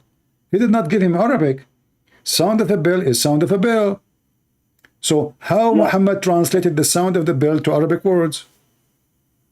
Well, if we go with the proposition that he might receive the Quran, it just said that the voice resembles to the bell. It doesn't say that it's the sound of, like, but we still recognize the okay, Quran. Because the sound does not a sound of a language. This is why he's saying resemble the sound of a bell. He's trying to give them the most close explanation to what he hear. So he did not hear words. He hear a sound of a bell, resemble the sound of a bell, mean the likeness of a sound of a bell. And why the angel is doing that? I mean, why he is speaking to him in the language of the bells? But isn't it the bell's language is the language of the devil?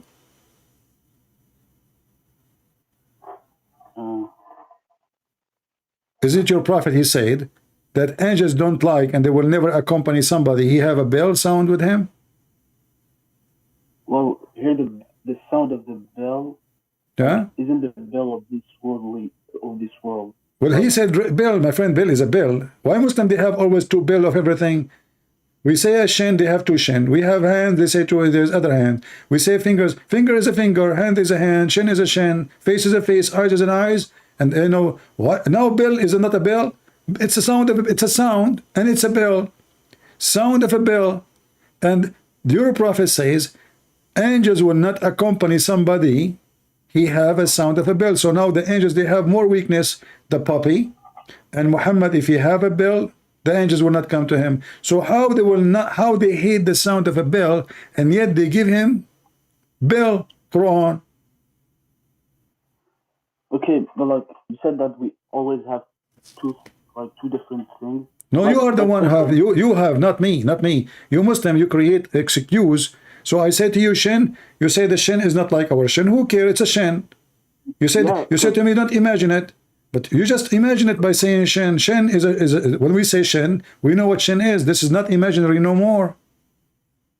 Yeah, but like for instance, when I say the foot, like it can be many things. But no.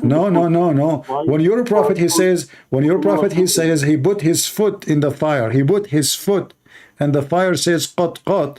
You cannot say it mean other thing. It doesn't mean hand. A foot is a foot. Yeah, it's a foot, but like again, you cannot imagine it. And why you cannot imagine it? You just said foot. The second you say foot, that's it. We know what it is. If you say fire, we know what fire is. If you say cloud, we know what a cloud is. If you say food, we know what food is. If you say elephant, we know what elephant is. Don't stop saying to me, don't imagine it. Already, we do not need to imagine it. You just told me it's a foot. Foot is not imaginary statement. Foot is description for something is exist in a certain way, certain shape. So the second you use the word foot, it is a foot. You say 5 fingers, that means they are fingers. They are not 5 tires. Okay, but on this world, like when we say fingers or foot, like it differs depending on the creature. So imagine when no problem. Your God creature is weird. His fingers is maybe 10 meters long. That will not want to change anything. They are fingers. Lizard have fingers. Okay, but he's still a finger. Monkey have a finger. Okay, but they are fingers. So what? Nothing changed. Still the fingers are fingers. Okay, but like if you just can like know the exact reality of how he actually look like. My friend, we don't care. We don't care. This is not the question. You see, if you say to me you have a brother, he have a mustache, I don't know really how he look like, but I know now what mustache is. I do not need really to create my own way of a face now. So I know what mustache mean. I know what a beard mean. I know when you say to me he is 6 foot, I know what 6 foot is. So that's it. But now you trying to avoid the description of your God, and you're trying to avoid that your prophet is weird person. He contradict himself. On one hand, Shaitan, he is the one who used Bill. In the other hand, angel is the one who used Bill. In one hand, angels cannot and will never accompany and will never come to a person. He have a bill with him because of the sound of the bill. In the other hand, Muhammad received revelation in a sound of a bill. In one hand, Allah is almighty. In the other hand, Allah cannot enter a house or send his messengers, his soldiers, his army because there's a puppy. In one hand, nobody can change his destiny, and if Allah decides for you to die, you die. But Moses can change the date of death by beating the angel. Everything is a contradiction in Islam. How in the world this guy he did beat the angel of death? When the Quran says that everything is ajal, so every person he have a destiny for how long he will live.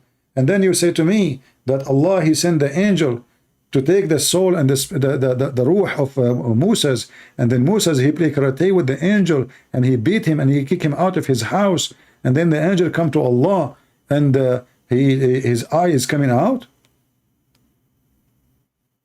I mean, I heard that some interpreted like who interpreted this said that the angel took the form of a human. So it's normal if he was able. My friend, doesn't matter. This guy is the angel of death. He is coming to take his life. You see, you Muslim, you try to find the solution always. So now we find the solution. Oh, he came as a human. How he is the angel of death? Angel of death, he does not need to come as a human, or he wearing a uniform of a doctor. He takes supposedly your soul. He is not a human. He is an angel, and nobody see him. And how he now he have a physical body. And how in the world his eye is coming out? Is that a true story, or this is Muhammad making a Bruce Lee movie? The guy is sent by Allah, and now you I need to ask you: do Allah take your soul by sending the angel of death, or he can take your soul automatically? Why he need to send the angel of death? What is that? What is the angel of death mean? I mean, it's his duty to take your okay soul. So Allah he decide that Moses today have to die. The angel is coming to take his soul. The Moses, you Muslim, you claim Moses is a prophet, right? Muslim prophet. No. But isn't it truly that if you beat the messenger of the king, does that mean you disobey the king? Moses now he disobey God. Moses he is beating the angel of God. He refused the command of God. But he didn't know that he was the angel. No, he knew. He told him, read the hadith. جاء ملاك الموت إلى موسى عليه السلام فقال له أجب ربك فقال فلطم موسى عليه السلام ملك الموت. So he told him, I'm an angel. He told him, I'm coming from your Lord. Today your soul will be taken from you. What Moses he do? He played like a Bruce Lee now, ching, and you know he beat the angel. What the heck? Why Muhammad did not do that with the angel? He can live longer. If this is the case, I am very well armed. Where is the angel of death? I will shoot him. Is Moses or like is Moses a human, or he is like a, how in the world Moses is it changing his destiny by beating the angel of death? Like, but at that exact moment, like, it wasn't the, like, at that day, Musa alayhi salam was supposed to die, but when the angel of the death came at the first time, like, it wasn't at that time that the soul of Musa was supposed to be taken. Like, Allah planned all that. So are you saying to me, Allah, he sent the angel of death, and then he inspired Moses to beat the angel of death, and then the angel of death came to Allah, his eyes coming out because this was the plan of Allah? I mean, this is qadr. Yeah. Okay, that means Allah is stupid, because what is this movie for? So guys, what our friend here is saying, Allah, he wrote a destiny for Moses that when the angel of death he come to him, Moses will beat him, and he will make his eye come out, and then the angel will come to me, and I will fix his eye, and then I will send the angel back, and I will say to Moses, put your hand there in the top of the ox, and then whatever hair is there, you will live in the same. So this is all is a movie drama. Allah, guys, he wrote the story before him with Moses, and Moses is not his will. Moses, Allah decide for him. Okay, so the angel, the poor angel, he went there to get a beat, you know, beaten by Moses. It's just part of a movie, and Allah is doing as he wish. All of those are victims. Moses is an actor, the angel is an actor, Allah is the player. You see, my friend, why we say Islam is stupid? Because now what the point? And you just mentioned something very important. You believe in destiny. That means everything now I'm saying to you is written by Allah. And everything you are saying to me is Allah, he made you to say it. So what the point? Even when a Muslim, he have a sexual intercourse, you know, is it true that your prophet, he says, Maktubun ala kullu farjin ismu nakihi, written in every vagina the name of the one who will F it? But like as a Christian, don't you believe in qadr? No, we don't. No, we don't. We believe that everyone have a free will. God, he created Adam and Eve. He gave them free will. Eat as much you want, do as much you want, except this tree. It's not a destiny. Don't do that. He did. This is not a free will. This is a free will. This is not a destiny. In your religion, no. In your religion, Adam, he commits sin because Allah forced him to commit sin. So what the point? So Adam is not bad, Allah is bad. Eve is not bad, Allah is bad. We are not bad, Allah is bad. For everything bad we do was a destiny. So Islam is stupid. And then Allah, why want to punish me if he decide for me to do the bad things? So he make me do bad things, and then he will punish me for doing bad things. This is madness. This is not even just. What is the just? Okay, but this is something concerning the qadr and Allah. I cannot question it. No, you cannot question it. I can, because I have a brain. Okay, but like, so if I go with your perspective, then even God in your religion created Satan, created... No, my God, he did not create Satan. You are wrong. My God, he created an angel. The angel, because he have a free will, he decided to disobey God. Okay, in your religion, Allah created Iblis. Iblis, he worked for Allah and he is a Muslim. Isn't it the Quran says Iblis is a Muslim? He was a jinn before. Well, yes, he's a jinn. No, he's a jinn, but he's a Muslim. Yeah, he was a Muslim. No, he was not. He is still a Muslim. No, right now he's not a Muslim. Okay, read with me this verse then, my friend. Here we go. I will show you a verse on the screen. Give me a second, and you read it in Arabic. Okay.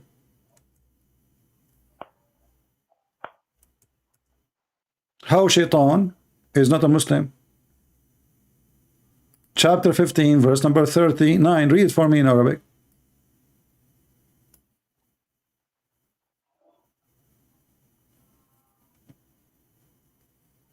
I don't see it. قال ربي بما أغويتني. Right? You see it? Yeah, I see. Okay. Who is speaking? Shaitan. What he call Allah? My God. Yeah. But it's not enough to believe in God. No. How you don't believe in God? Like, he called him God. He worshiped God. And not only that, he said to him, you misled me. Who misled Shaitan? Allah. It's a destiny. Read there, my friend. Read. It says, Bima aghwaytani. Because you misled me. Read it. This is the Muslim translation.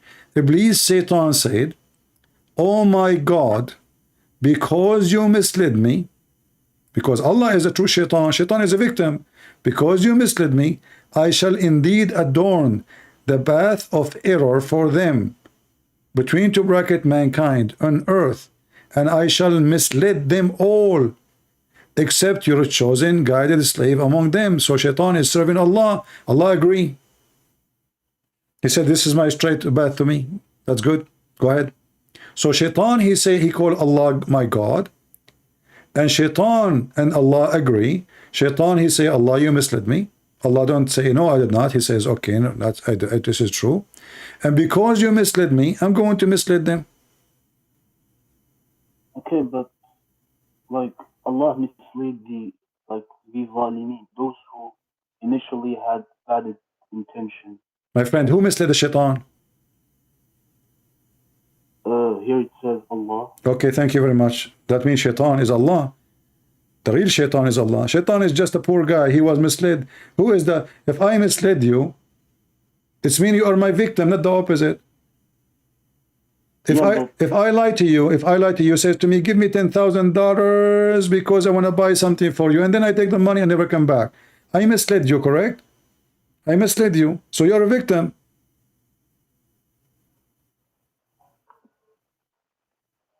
So Shaitan in Islam is a victim of Allah. The real Shaitan is Allah. Iblis is a poor guy. He is still believing in Allah, even though after he misled him, because he have no choice. He believe in Allah. He worship Allah. And he said to Allah, okay, as this is what you wish, you misled me, I will mislead them. Allah, he says, good for you. Go ahead. And they made an agreement. I will mislead only those who they are not chosen by you.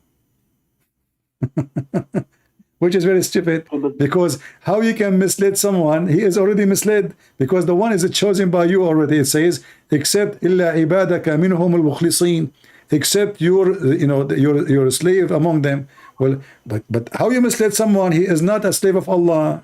You cannot mislead him, because already they are misled. If somebody is not a Muslim, how he will mislead him? He is not a Muslim already. He is misled already. I mean, the statement is written by a mentally ill person. How I can mislead someone? He lost the way already. Isn't it Islam is the true way? Okay, so I will mislead those who they are not Muslims. Okay, but those are misled. In order to mislead somebody, he have to be now in the state of not misled. If he is already misled, you cannot mislead somebody is misled. Like you say to somebody, I want to make you have cancer, but the guy already have cancer. So you do not give him a cancer. He have cancer already. So Shaitan will mislead those who they are already misled. That is stupid. But like, is it problematic for you that God can mislead? My friend, your God, it's not a problem for me. It's a problem for you, because you will go to hell. Your God cannot mislead me. So now we confirm that your God is a devil, because God, he guide. God don't mislead. Jesus, he said, I came for the sick, not for the healthy. What does that mean? The sick, he's not a doctor coming, he's opening hospital. No, he came for the one is misled, so he can lead them, not the opposite. Your God, he come to mislead. Everyone is misled in the world is misled by Allah, because Allah misled Shaitan, and then Shaitan, he misled everybody else. But because we believe in destiny as a Muslims, now we believe that Shaitan and a human being, they are misled by Allah anyway. Like, I think even God in either in Judaism or Christianity also, I think he misled as well. No, You know, I can give you an example how God can mislead. As an example, a Muslim is coming to kill me. A Muslim is coming to kill me. God can mislead them by their evil, which means he will not make them successful to kill me. Not misled by, let us say, misguiding them. No, they are evil, going to do evil. So he made them in trouble with their evil. That's all. Like you are making conspiracy against Israel and you want to kill every Israeli.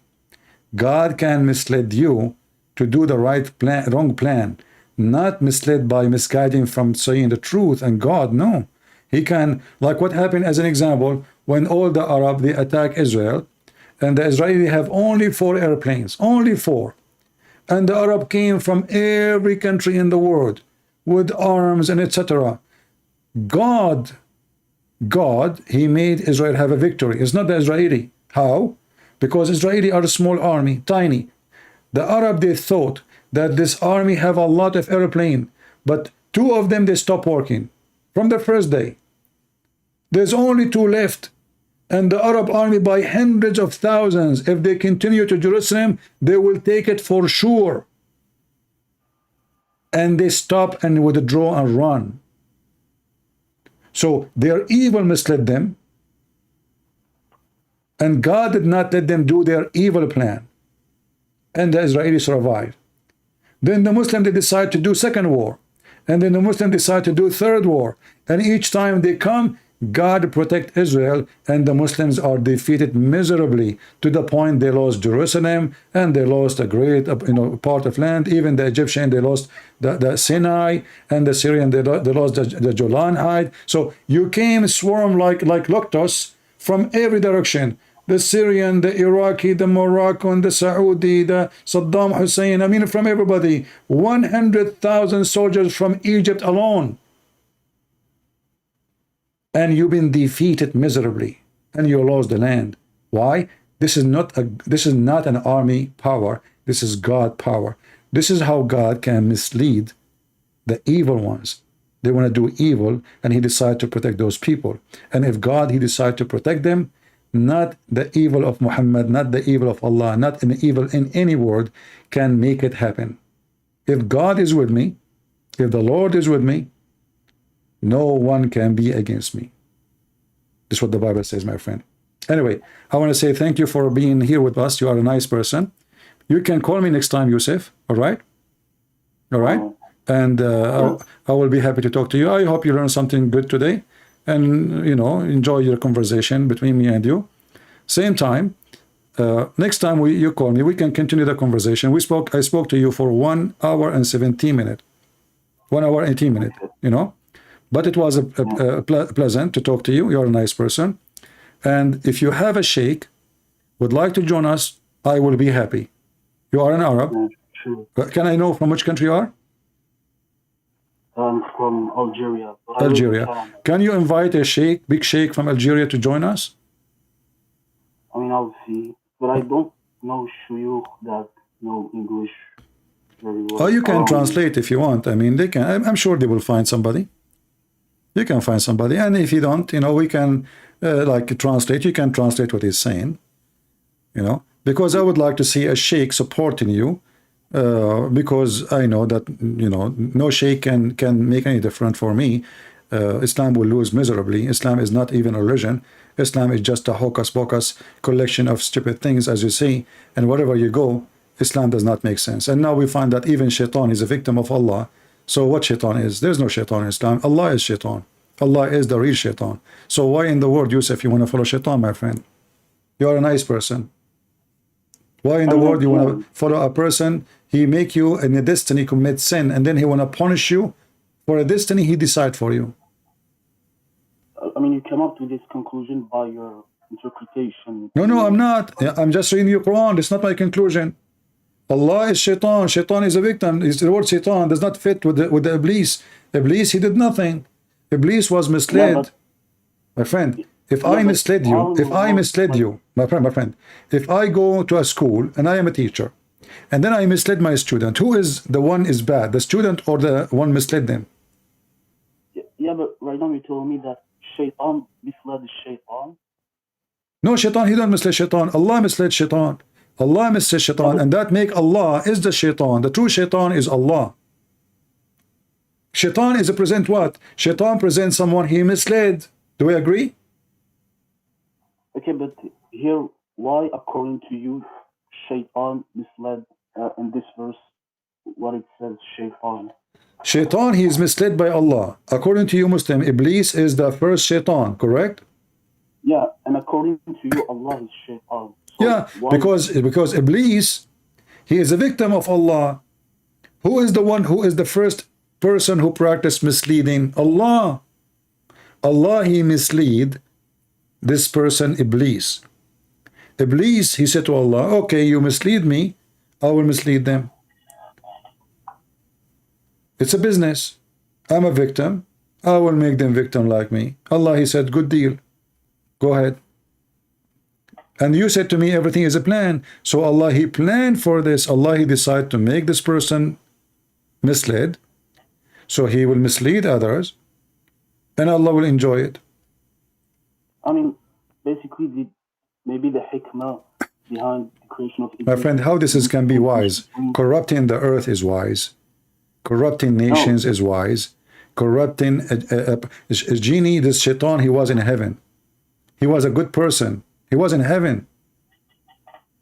In heaven, there's no bad people. So, who is corrupting this good person? Allah. Okay, but like basically, it's to distinguish between the good and bad people. Like no distinguish. No, you cannot distinguish no more, because the good one in Islam is the good. Who is the best for you? You say Allah and His Prophet, and now we find that Allah Himself is the worst. He is the one who mislead everybody. How he can be good? I mean, but like in many verses, it says that He guides, and like He just misled those who like. No, you're wrong. You see, isn't it Allah? He says, are you going to guide the one who Allah misguide? أَتُهْدِي مَنْ أَضَلَّ اللَّهِ? Are you going to guide the one who Allah misguide? So what Muhammad's duty is? He cannot guide even anybody. The one who Allah misguide, nobody can guide him, correct? So the Quran confirmed, this is why my books, I don't know if you have my book, you can read it, Deception of Allah. I have Quran and Science, Sex and Allah, you can read them, all my books. So, أَتُهْدِي مَنْ أَضَلَّ اللَّهِ, are you going to guide the one who Allah mislead? So, how you will guide somebody Allah mislead? Well, okay, that means nobody can be guided, because Allah is a shaitan, and Allah actually is more shaitan than shaitan himself, because nobody can guide the one. If somebody is hypocrite, who guide him? Allah. If somebody is disbeliever, who misguide him? Allah. Chapter 4, verse number 88, it says, do you want to guide him who Allah misled? Adal, you know what adal mean, right? He did lie to. He did fool. He misled, he sent astray. Are you going to guide the one whom Allah sent astray or misguide or misled? And he whom Allah made go astray or misled, you will never find for him any way, between two brackets, of guidance. Your God, my friend, is the devil himself.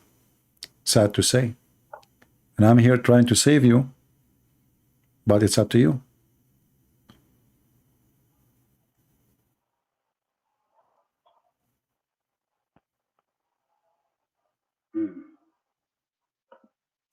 What do you think? Do you like to leave Islam today, my friend? I'm still not convinced. Sorry. Okay. Yeah, like. So you still want to worship the devil? You want to see? You know, it says in front of you. Do you want to guide him who Allah misguide?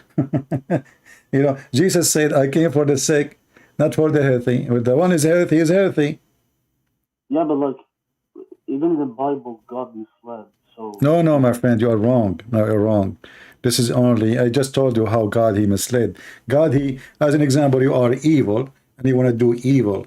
God, he will unleash all the evil on you. As an example, like right now, there's nations who they are promoting homosexuality and whatever, you know, all those things. So God will take his protection from you. That's how the misled work. He don't mislead them. They are already misled. So you don't want God. You go extreme with your misguidedness, with your filth, then God will take his protection from you. Me, myself, I believe that Islam itself is like a rabies, is like a disease. So when a nation want to go against God, God will send the rabies on them. He will use Islam. How he will use it? He did not create Islam, no. He will take his protection from this nation. And then this nation will collapse. So Islam itself is a curse. God, he cursed the Arab. Why? Because they are very much fool. They worship idols, they rejected him, they refused him, they fought his people. Same for other nations. Any nations go against the people of God, God will unleash all the evil of the world on them by doing what? Doing nothing, except taking his protection. You don't want me? No problem. Your walls are not protected. Your windows are open, and I am not there for you. Deal with it. And then you will find yourself fighting all the evil source in the world. This is how God in the Bible works. In your religion is the opposite. Your God, he is inside your house to mislead you, not to guide you. Your God, he sent shaitan even to target his prophets. Every shaitan is appointed by Allah. Is that correct? I mean, I'm not sure what you mean, but like shaitan can be used as a test. Yeah. No. Shaitan is an employee for Allah. What test? Test? I mean, do we need to be tested every day? I mean, we are. That's it. We have all kind of temptation around us. We do not need Mr. Shaitan. We do not need him. We can be tested by money. We can be tested by sex. We can be tested by power. We do not need Shaitan to test us. There's tests around us every day. But Shaitan in the Quran is appointed by Allah. Is that correct? I'm not sure what you mean by appointed. Isn't it Allah says that Allah وَكَذَلِكَ جَعَلْنَا لِكُلِّ نَبِيٍّ عَدُوًّا شَيَاطِينُ الْإِنسِ وَالْجِنِّ. We made for every prophet enemies from shaitans and from mankind. Who is the one who appointed them? Allah. So even if somebody is against your prophet, is appointed by Allah. Even if shaitan is against your prophet, is appointed by Allah. So who is the shaitan? Who is the head of the shaitan? Allah. Allah, he is a command. He is the command of Satans in the world. He have a command room. He say, hey, shaitan number 17, you go to Christian Prince. Shaitan number 18, you go to Yusuf. Shaitan number 20, you go to etc. Allah is the one who appoints shaitan. Shaitan is not appointing himself. He's not doing voluntarily. Shaitan is sent by Allah. He worked for Allah. Okay, look, let me explain. Basically, how I believe it's that the shayateen, like, are in earth, as I said, as ibtila, or to distinguish the believer from a non-believer, and also, so in this case, why Allah... My friend, doesn't matter. You see, you are not listening. Yusuf. Yeah, Yusuf. Yeah, Khoy. Isma. It doesn't matter. It's a test or not. Still, shaitan is a victim. Shaitan, he have no choice. Allah sent him.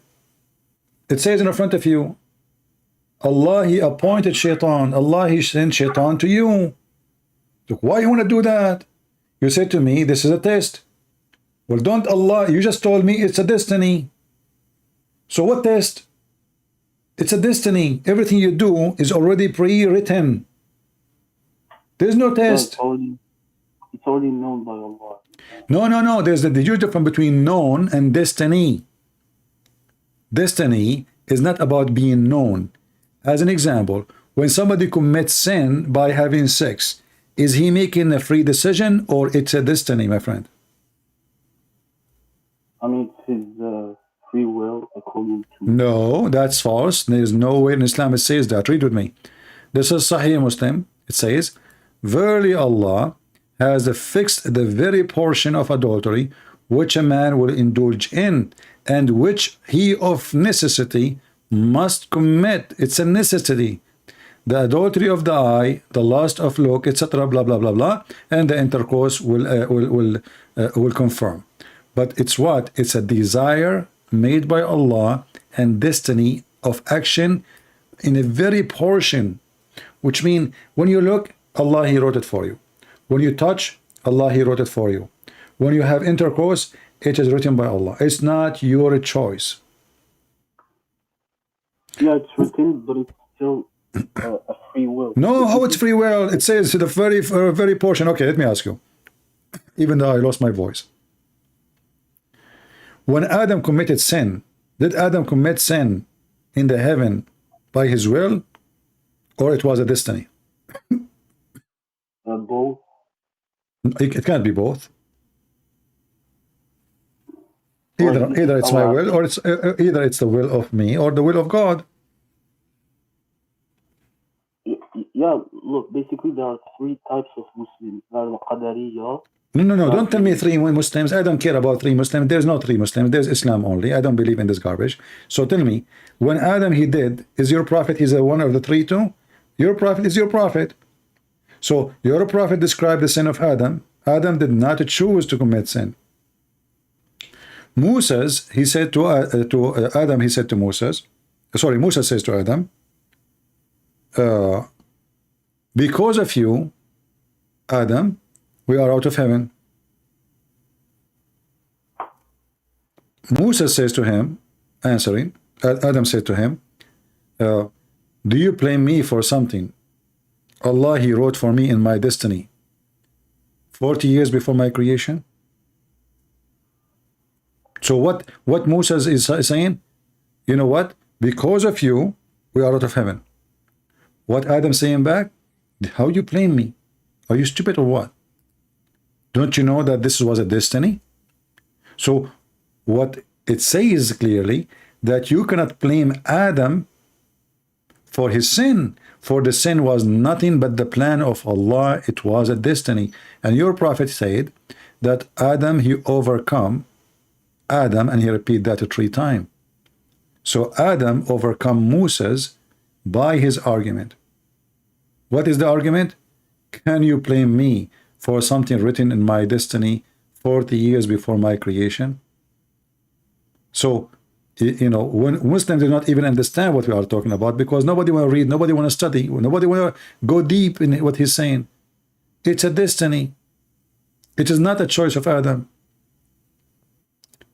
And Adam saying to him, you, Moses, you say that you are the one who Allah spoke to him. You blame me for what Allah wrote for me, which I have to commit. So we cannot blame Adam for his sin according to Islam, because it was not his sin. If it is his free will, then we can blame him. Read carefully with me. Does it say in front of you? Adam said to Moses, Allah selected you for his direct conversation with you and wrote with his own hand the Torah for you. And despite your blame me for an act which Allah had ordained for me 40 years before he created me. Allah Apostle says, and this is how Adam came the better of Moses, and he repeat that 3 times as usual. So Adam's sin is not a free will.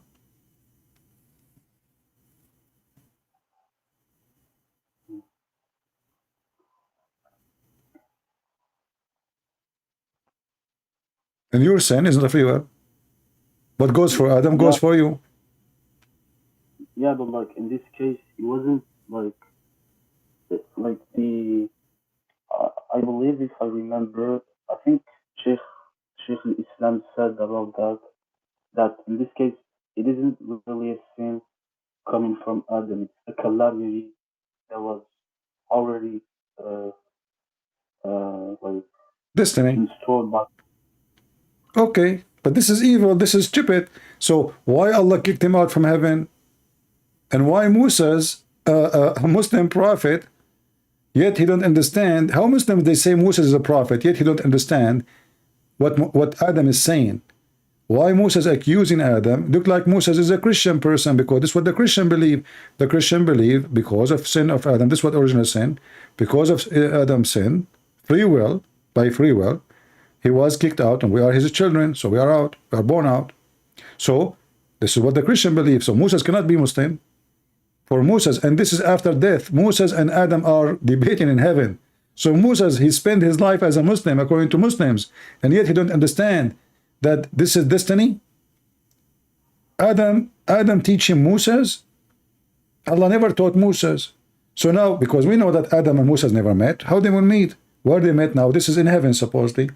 Moses and Adam, which is very funny, because according to Muhammad, every prophet is dead, and he will be the first one to be resurrected. So why Moses and Adam are in heaven now? Stupid story. But anyway, the more your prophet he speak, the more he make disaster, and the more we help us to make Muslims agree to leave Islam and save them. And I hope, my friend, you will be saved and you will leave Islam soon. As you see, this is stupid. Why I'm going to be punished for a sin? It's a destiny. There's a video of Mufti Menk. You can watch it. Search Destiny Mufti Menk. You will see speaking about a thief brought to the Caliphate Umar. The thief, he said to the Caliphate, why you want to punish me for something written in my fate, in my destiny? Mufti Menk, he says, the Caliphate Umar was smarter than him, and he said, well, it is a destiny for you to steal. It's a destiny for me to punish you. Madness. And even Mufti Menk, he said, this is a good argument. If you look at it, very good argument. Why I want to be punished? It's a destiny. So the thief is not a thief. The adulteress is not adulteress. The kafir is not kafir. For this is destiny, and Allah playing with us.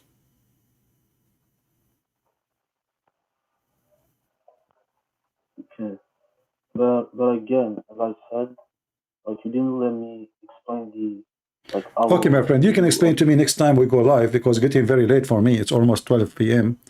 So I'm here for many hours, and my throat is really hurting. So I'm happy to talk to you, my friend. You can call me next time. Anytime I go live, feel free to text me and I will call you. All right? Not sure. All right. Take care. Yusuf. Good night. Bye-bye. Maybe we have another Muslim. Okay, let's take this Muslim for maybe 15 minutes. It's getting late here.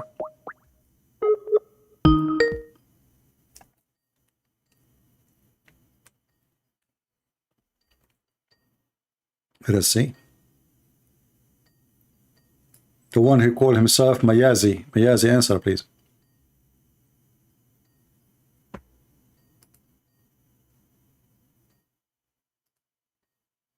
Mayazi, we are calling you. Hello? Hello?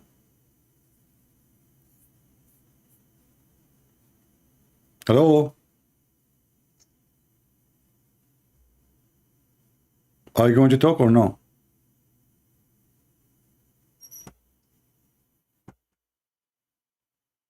Hello?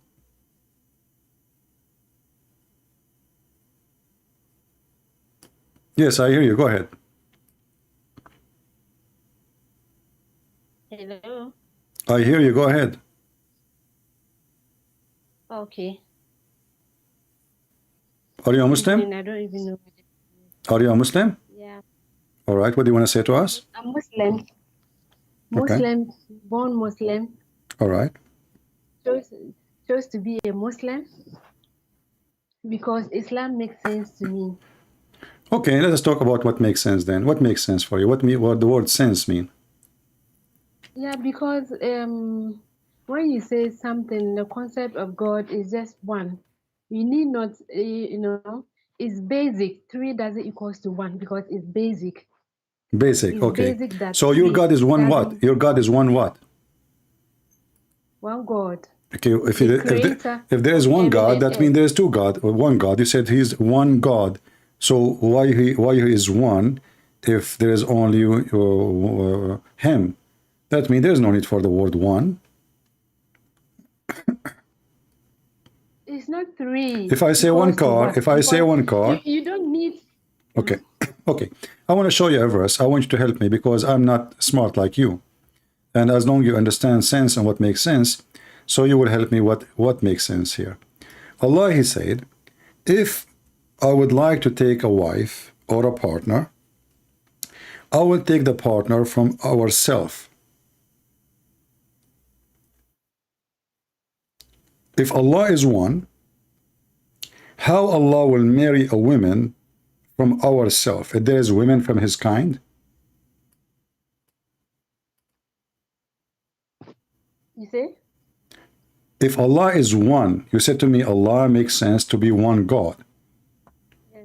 Okay, so how Allah, he says, if I intended to take up a woman, a wife, to make me have a son, etc., we should surely have taken it from us. Allah, if he is one, and he want to take a partner now, and he will partner from us, how Allah will partner with us if he is one? Go ahead, I'm listening. This is chapter 21, verse number 17.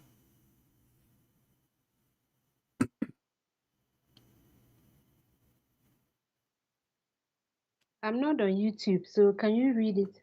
You can search in your phone, chapter 21, verse 17. I just did read for you. I just did. It says, had we intended to take a pastime, i.e., a wife or a son, etc., we could surely have taken it from us. Let me check the verse.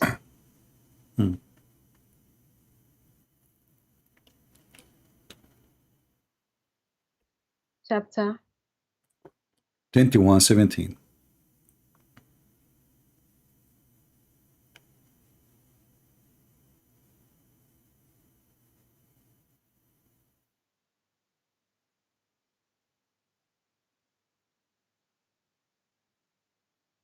It doesn't say here about a partner. No, it says, read it. He will take a wife. What is a wife? Wife. There's no a partner here. I've not seen any partner. Okay, can you read for me what it says? Can you read? Okay, read for me. It says what? Wife. Is a wife is a partner? Is your husband is your partner? Let me open it. Huh? Had we intended to take an amusement, Amusement, we have found okay. it in our Okay, what is the amusement he will take? He will take it from us. amusement it doesn't mean wife. Doesn't mean wife. So why you Muslims say it's wife?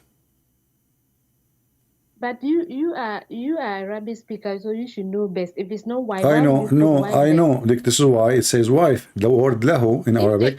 Listen, the word lahu is not amusement. This is stupid translator. Lahu in Arabic is a word mean women. Women who is lousy, a hooker. Woman is not a nisa. No, the word lahu. No, nisa is different word. You are ignorant in Arabic. I can show you. Okay, listen. I know, but we don't want to waste our time. We don't want to waste our time. The translation in front of me is made by Muhammad Hilali and Muhammad Khan. Why Muhammad Hilali and Muhammad Khan saying wife, etc.? If it is not women. The translators. Okay. They translate what they want. It doesn't mean that that is what the Quran no problem. says. What about we go to the scholars? The scholars say women too. The scholars, they say. The Quran says. No, see, listen, don't waste my time. Are you a kid? Are you a kid? Are you going to start arguing now like you are the scholar and the scholar are stupid, they don't know Arabic, and you are the one who can correct them? If you want to do that, don't waste my time, please. So when the scholars, they say, no, I'm asking you, why the scholars, why Ibn Kathir, Al-Qurtubi, Al-Jalalain, etc., they say it's a woman, and why they would do that? Give me a reason, go ahead. So do you have to follow the scholars or follow the Quran? We are following the Quran. The Quran say women. The word lahu, I just told you. I'm not seeing any woman here. No, you don't know because you are an ignorant. You don't speak Arabic. The word lahu is the language of the Arab for women who will have fun with. It doesn't say woman here. It's not up to you. This is Arabic. You are reading. You are reading a stupid translator. He himself is not even an Arab. Okay, give me the name of the translator. I can't. There's no name here. What do you mean no name? There's no name. His name is no name? There's no name attached. Okay, well, I'm showing you Muslim translation. Then this is Muslim translation. And I can show you Al-Qurtubi. I can show you Al-Jalalain. I can show you Ibn Kathir. I can show you all the Arabic scholars, not somebody coming from Gambia. He don't speak to Arabic word. He will explain to me the Quran. So the Arab, in their language, the word lahu is for a lousy woman, not even a good woman. Lousy. You know what lousy mean? Lahu is a woman for fun, This is why the stupid who said to you, he said amusement. So Allah will abuse. If there's anything can amuse Allah, I mean, if he's God, how Allah can be amazed by anything? This is the most stupid. Even the translation is so stupid. How Allah can be amazed by anything? Had we intended to No, answer. Don't change. You said it's amusement. Listen. Focus with me. Now you don't want to take amusement no more. Focus with me. How Allah can be amused by anything? He's God. I can't question him. Huh? And I can't question him. I can. You cannot. You are stupid. I can. How Allah? You said to me it doesn't say women, and now you replace it with amusement. So now you are in big trouble. Because if Allah is God, He will not be amazed by anything. For everything. You are, because you just told me. Because you just you see you are now you are trying to avoid the question. How Allah can be amazed? How Allah can be amazed by anything if He is God? I can be amazed because I see something great, amazing. I cannot do it. I see the cloud. I'm amazed with it. I see the ocean. No, you said amusement. So Allah will be amused. Please let me read it. Had we intended to take you did read it already. Don't waste my time. Don't waste my time. Don't waste my time. You said amusement. What amusement mean? I don't know what it means. Okay, take care. She don't know what amusement mean. She insists it's amusement, and now she do not know what amusement mean. I mean, you see, my job is the hardest job in the world. No, it doesn't say women. It says amusement. No, it says women. No, it says amusement. No, it says women. No, it says amusement. Okay, amusement. And now she do not know what amusement mean.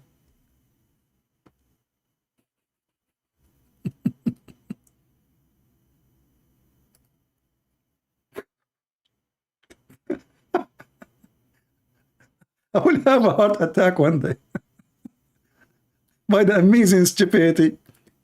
How Allah is going to be amazed if He is God?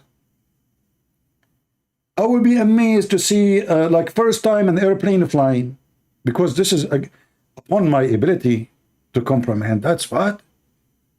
I will be amazed if I see a man walking in the water. I'm God. Nothing can be amazing for me. Nothing can be amusement, because I'm the creator of all those things. I made them already. They are not news for me.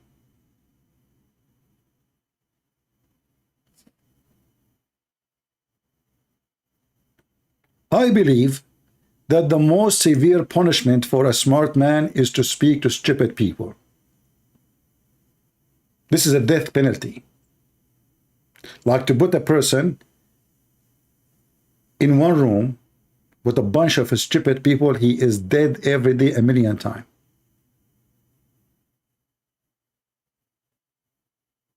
And the poor me, I have to deal with this stupidity every day. For hours after hours after hours.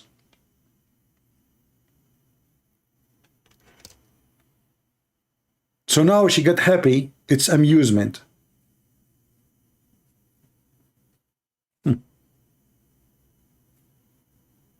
They try to fix it. They make it more blind. Duct tape.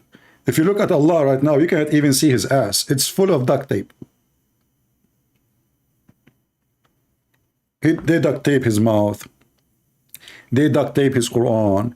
They add a bracket. They add words is not there, just to duct tape.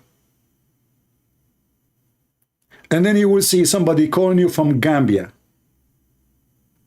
from Zimbabwe, and he want to speak to an Arab, he will teach him Arabic. And then you speak to the Arab agree with me. Did you notice the Arab guy? I was speaking to an Arab guy for the last hour. He agree about every word I say. I speak to somebody from Gambia, he don't agree. I speak to somebody from San Francisco, you do not know Arabic. I speak to the Arab, he agree about everything.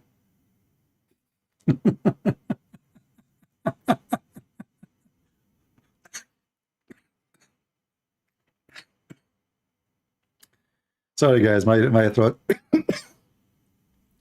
I can't talk no more. My throat really hurt. All right. You see, like, it's really astonishing, and it's very sad at the same time. Allah is one. Who cares if he's one or two? I mean, the Hindus, they have millions of gods, but every sect of them believe in one God. The Buddhists believe in Krishna. So what? One God, we have one God, makes sense. What it makes sense? Shaitan is one God too. Iblis is a God for many people. He's one God. You Muslim, you think you have a privilege because you believe in one God. You don't believe in any God.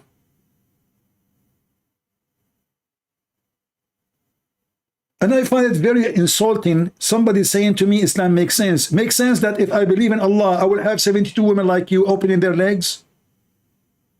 That makes sense? I will have 80,000 little boys to serve me? Makes sense in heaven I will have slaves? Even in heaven there is a slavery? Unjust? And the slaves are babies, children's?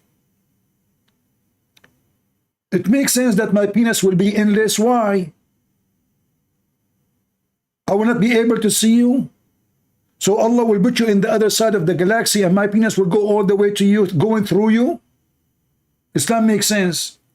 It makes sense that, Sulaiman, he have a flying carpet and he dies standing and nobody noticed him for a year. It makes sense that Shaitan, he F all the wives of Sulaiman because he took his ring.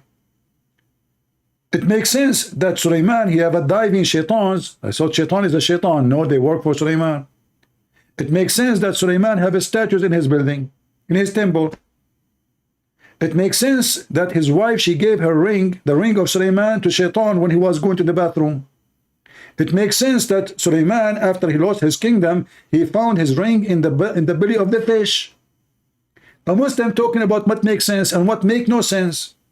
It makes sense that Zulqarnain, he found the sun set in murky water. He found where the sun rise. And he built there a dam for between us and Gog and Magog. It makes sense, and we cannot find the dam. We cannot find Gog and Magog. It makes sense that Adam, he landed in Sri Lanka. It makes sense that Eve, she landed in Jeddah.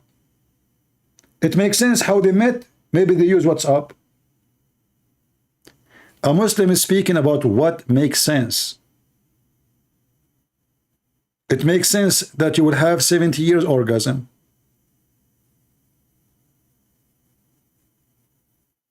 It makes sense that in the heaven there is a bazaar which is sold nothing there except images of men and women, which mean Muhammad promoting homosexuality. And if the man here like an image, he enter it and he boom boom with it. It makes sense that Allah will give you in the heaven a penis will never go limp. It makes sense. It makes sense that Allah created him from the sweat of horses. It makes sense that Allah will resurrect us by the semen coming from ejaculation, coming from his chair. And you will see the guy here, if you see this video of Mufti Layth, he was dying laughing using the umbrella. If you see this umbrella here in my intro, this guy was holding the umbrella. Do you know why? Because he was speaking about the hadith which Yasir Qadi was teaching, that Allah will ejaculate.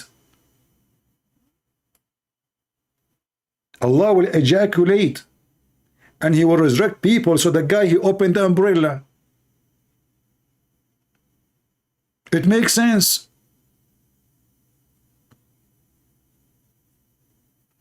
It makes sense that shaitan is sleeping in your nose. I mean, look who is talking about what makes sense, what does not make sense.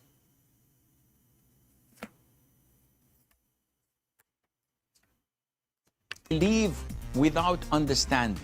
The brother asked a very important question, that most of the scholars say that listening to music, watching movies, and most of the television programs, they're haram. So how can we have fun? Let me tell you, brother, at the outset, that having fun is permitted in Islam as long as the fun is halal fun. That the standard narrative has holes in it. The Prophet tells us because Satan or the devil sleeps over our nostrils. Those who oversleep and not pray Fajr on time, Satan urinates in their ears. I really do think Jesus was crucified. Shaitan, urinate in their ears. It makes sense. Shaitan is sleeping in your nose.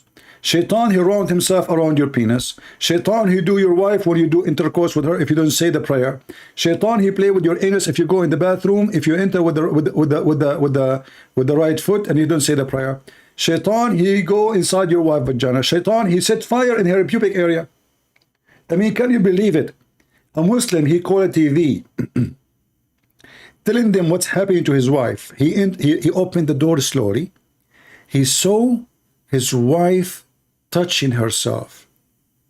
The sheikh, they said to him, and he said he saw fire in her pubic area. Fire!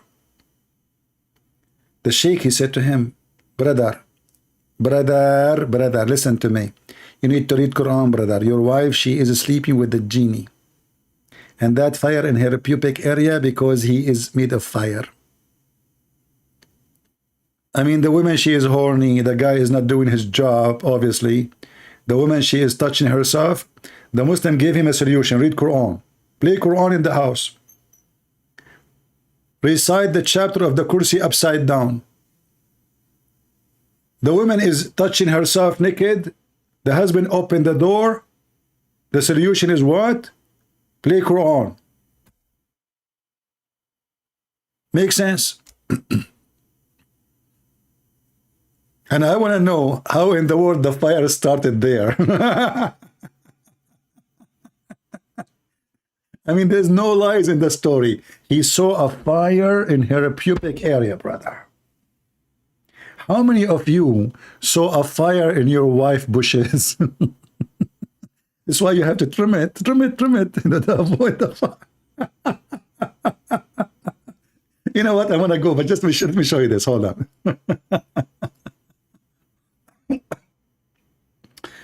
I don't know what. Supposed I can't even talk. Supposedly I'm leaving from a long time. Hold on.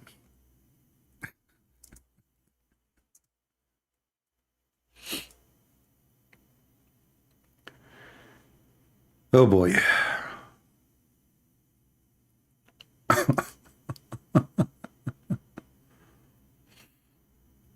All right.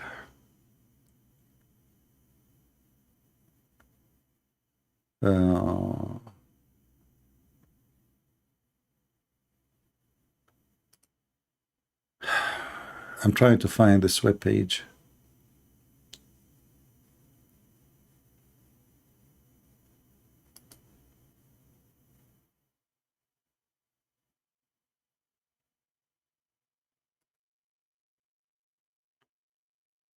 Let us see this one. This is not the one I'm looking for, but for now. Brother, read the story, brother. I hope that will touch your heart, if not your private part. I am married for 24 years. My marriage has not been one that I can be happy about. Many arguments have filled my marriage. About 4 years ago, my wife started changing. I have noticed that she would be sexually aroused, which I have not seen before. In her sleep, when I wake her up, she is angry with me. I need your help. since my marriage is heading for divorce. She think I'm crazy when I discuss with her. The answer of the sheikh. Assalamu alaikum, brother. She's right. In the sense of sexual dream, like nightmare, are a dream, illusion, hulm, from shaitan only, in the sense of inspiration, not in the sense that shaitan effect something in someone. Qadi Ayyad, he said, and he will quote. But now let us go to the cheese. Now he is giving him the solution. Recite Ya Wadud 100 times. The woman is so horny, touching herself, and now he is telling the guy, recite Ya Wadud 100 times. To the intention of renewing love and tremendous in your couple. 24 years proving friendship, partnership, and love of high order, regardless of what shaitan would like you to think. So think of good things that have filled your life together. Okay. And then, as for an altered question, the title header and consistent Sheikh al-Islam and the true Imam al-Jalal al-Suyuti, Allah have mercy on him, said in the book of Jinn, Ahkam al-Jinn, page number, etc., hadith number, etc., the truth that it is possible for a human being and jinn to have intercourse, and At-Talabi mentioned in his tafsir that in the meaning of, and be, O Iblis, partner with their human being. That is a verse in the Quran. And wealth, chapter 17, verse number 64. Al-Hakim al-Turmudi, he said in etc. reference, and Ibn Jarij in reference, narrated that Mujahid said, when a man have intercourse with his wife and does not name Allah, the jinn will coils around his orthra, which means the top of the penis, right? And has intercourse along with him. That is the meaning of saying of the Most High that they will talk partner with their kids. So shaitan, he will be doing with your wife if you don't say the prayer. And now the shaitan, he will be the one doing your wife because he's in the top of your penis. It's not you. And then the baby will be his son, not your son. Al-Baghawi in his tafsir said, Ibn Abbas, blah, blah, blah, blah, blah, or the Al-Mugharribun are the sons of jinn. Those are the homosexual. So a Muslim trying to find why there is homosexual. The answer is, this is because a person, he have sex with his wife, he did not say, Allahumma jannib ash-shaytana wa ma razaqtani, blah, blah, blah, blah. So the prayer in Arabic. And then because they did not say it, the homosexual, they are born because shaitan, he was doing the women, boom, boom, and the baby became a homosexual. Allah and his messenger forbid that a man have intercourse with his wife during her menses. When he does, shaitan is that there before him, and she may get pregnant and will give birth to mukhannath, for a homosexual. Now we understand how homosexuality is coming to earth. Do you understand? Islam makes sense. Shaitan have sex with your wife.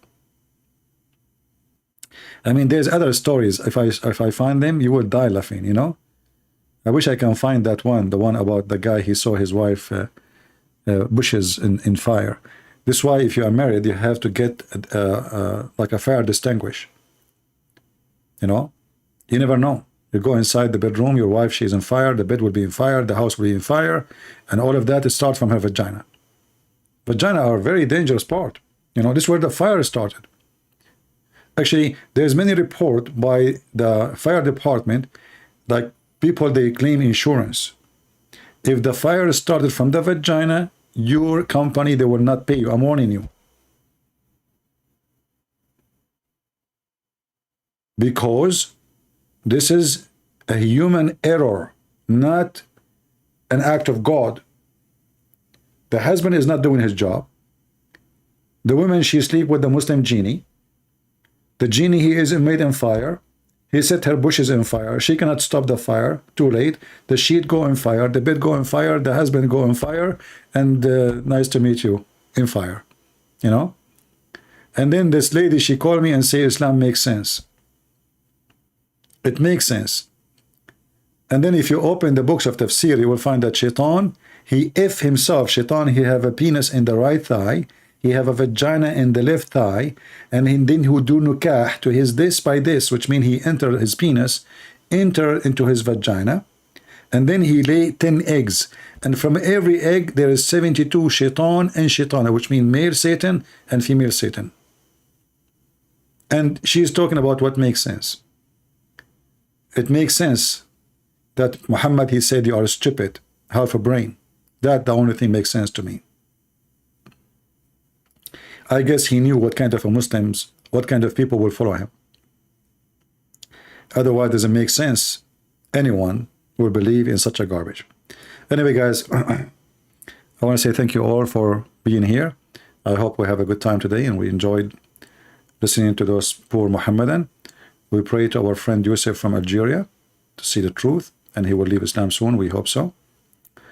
And we hope that this poor soul from San Francisco, I cannot say he's a bad person, but he's just fooling himself. I invite him to take everything I say into deep study. Anything I say, go check it out, see if it's true or not.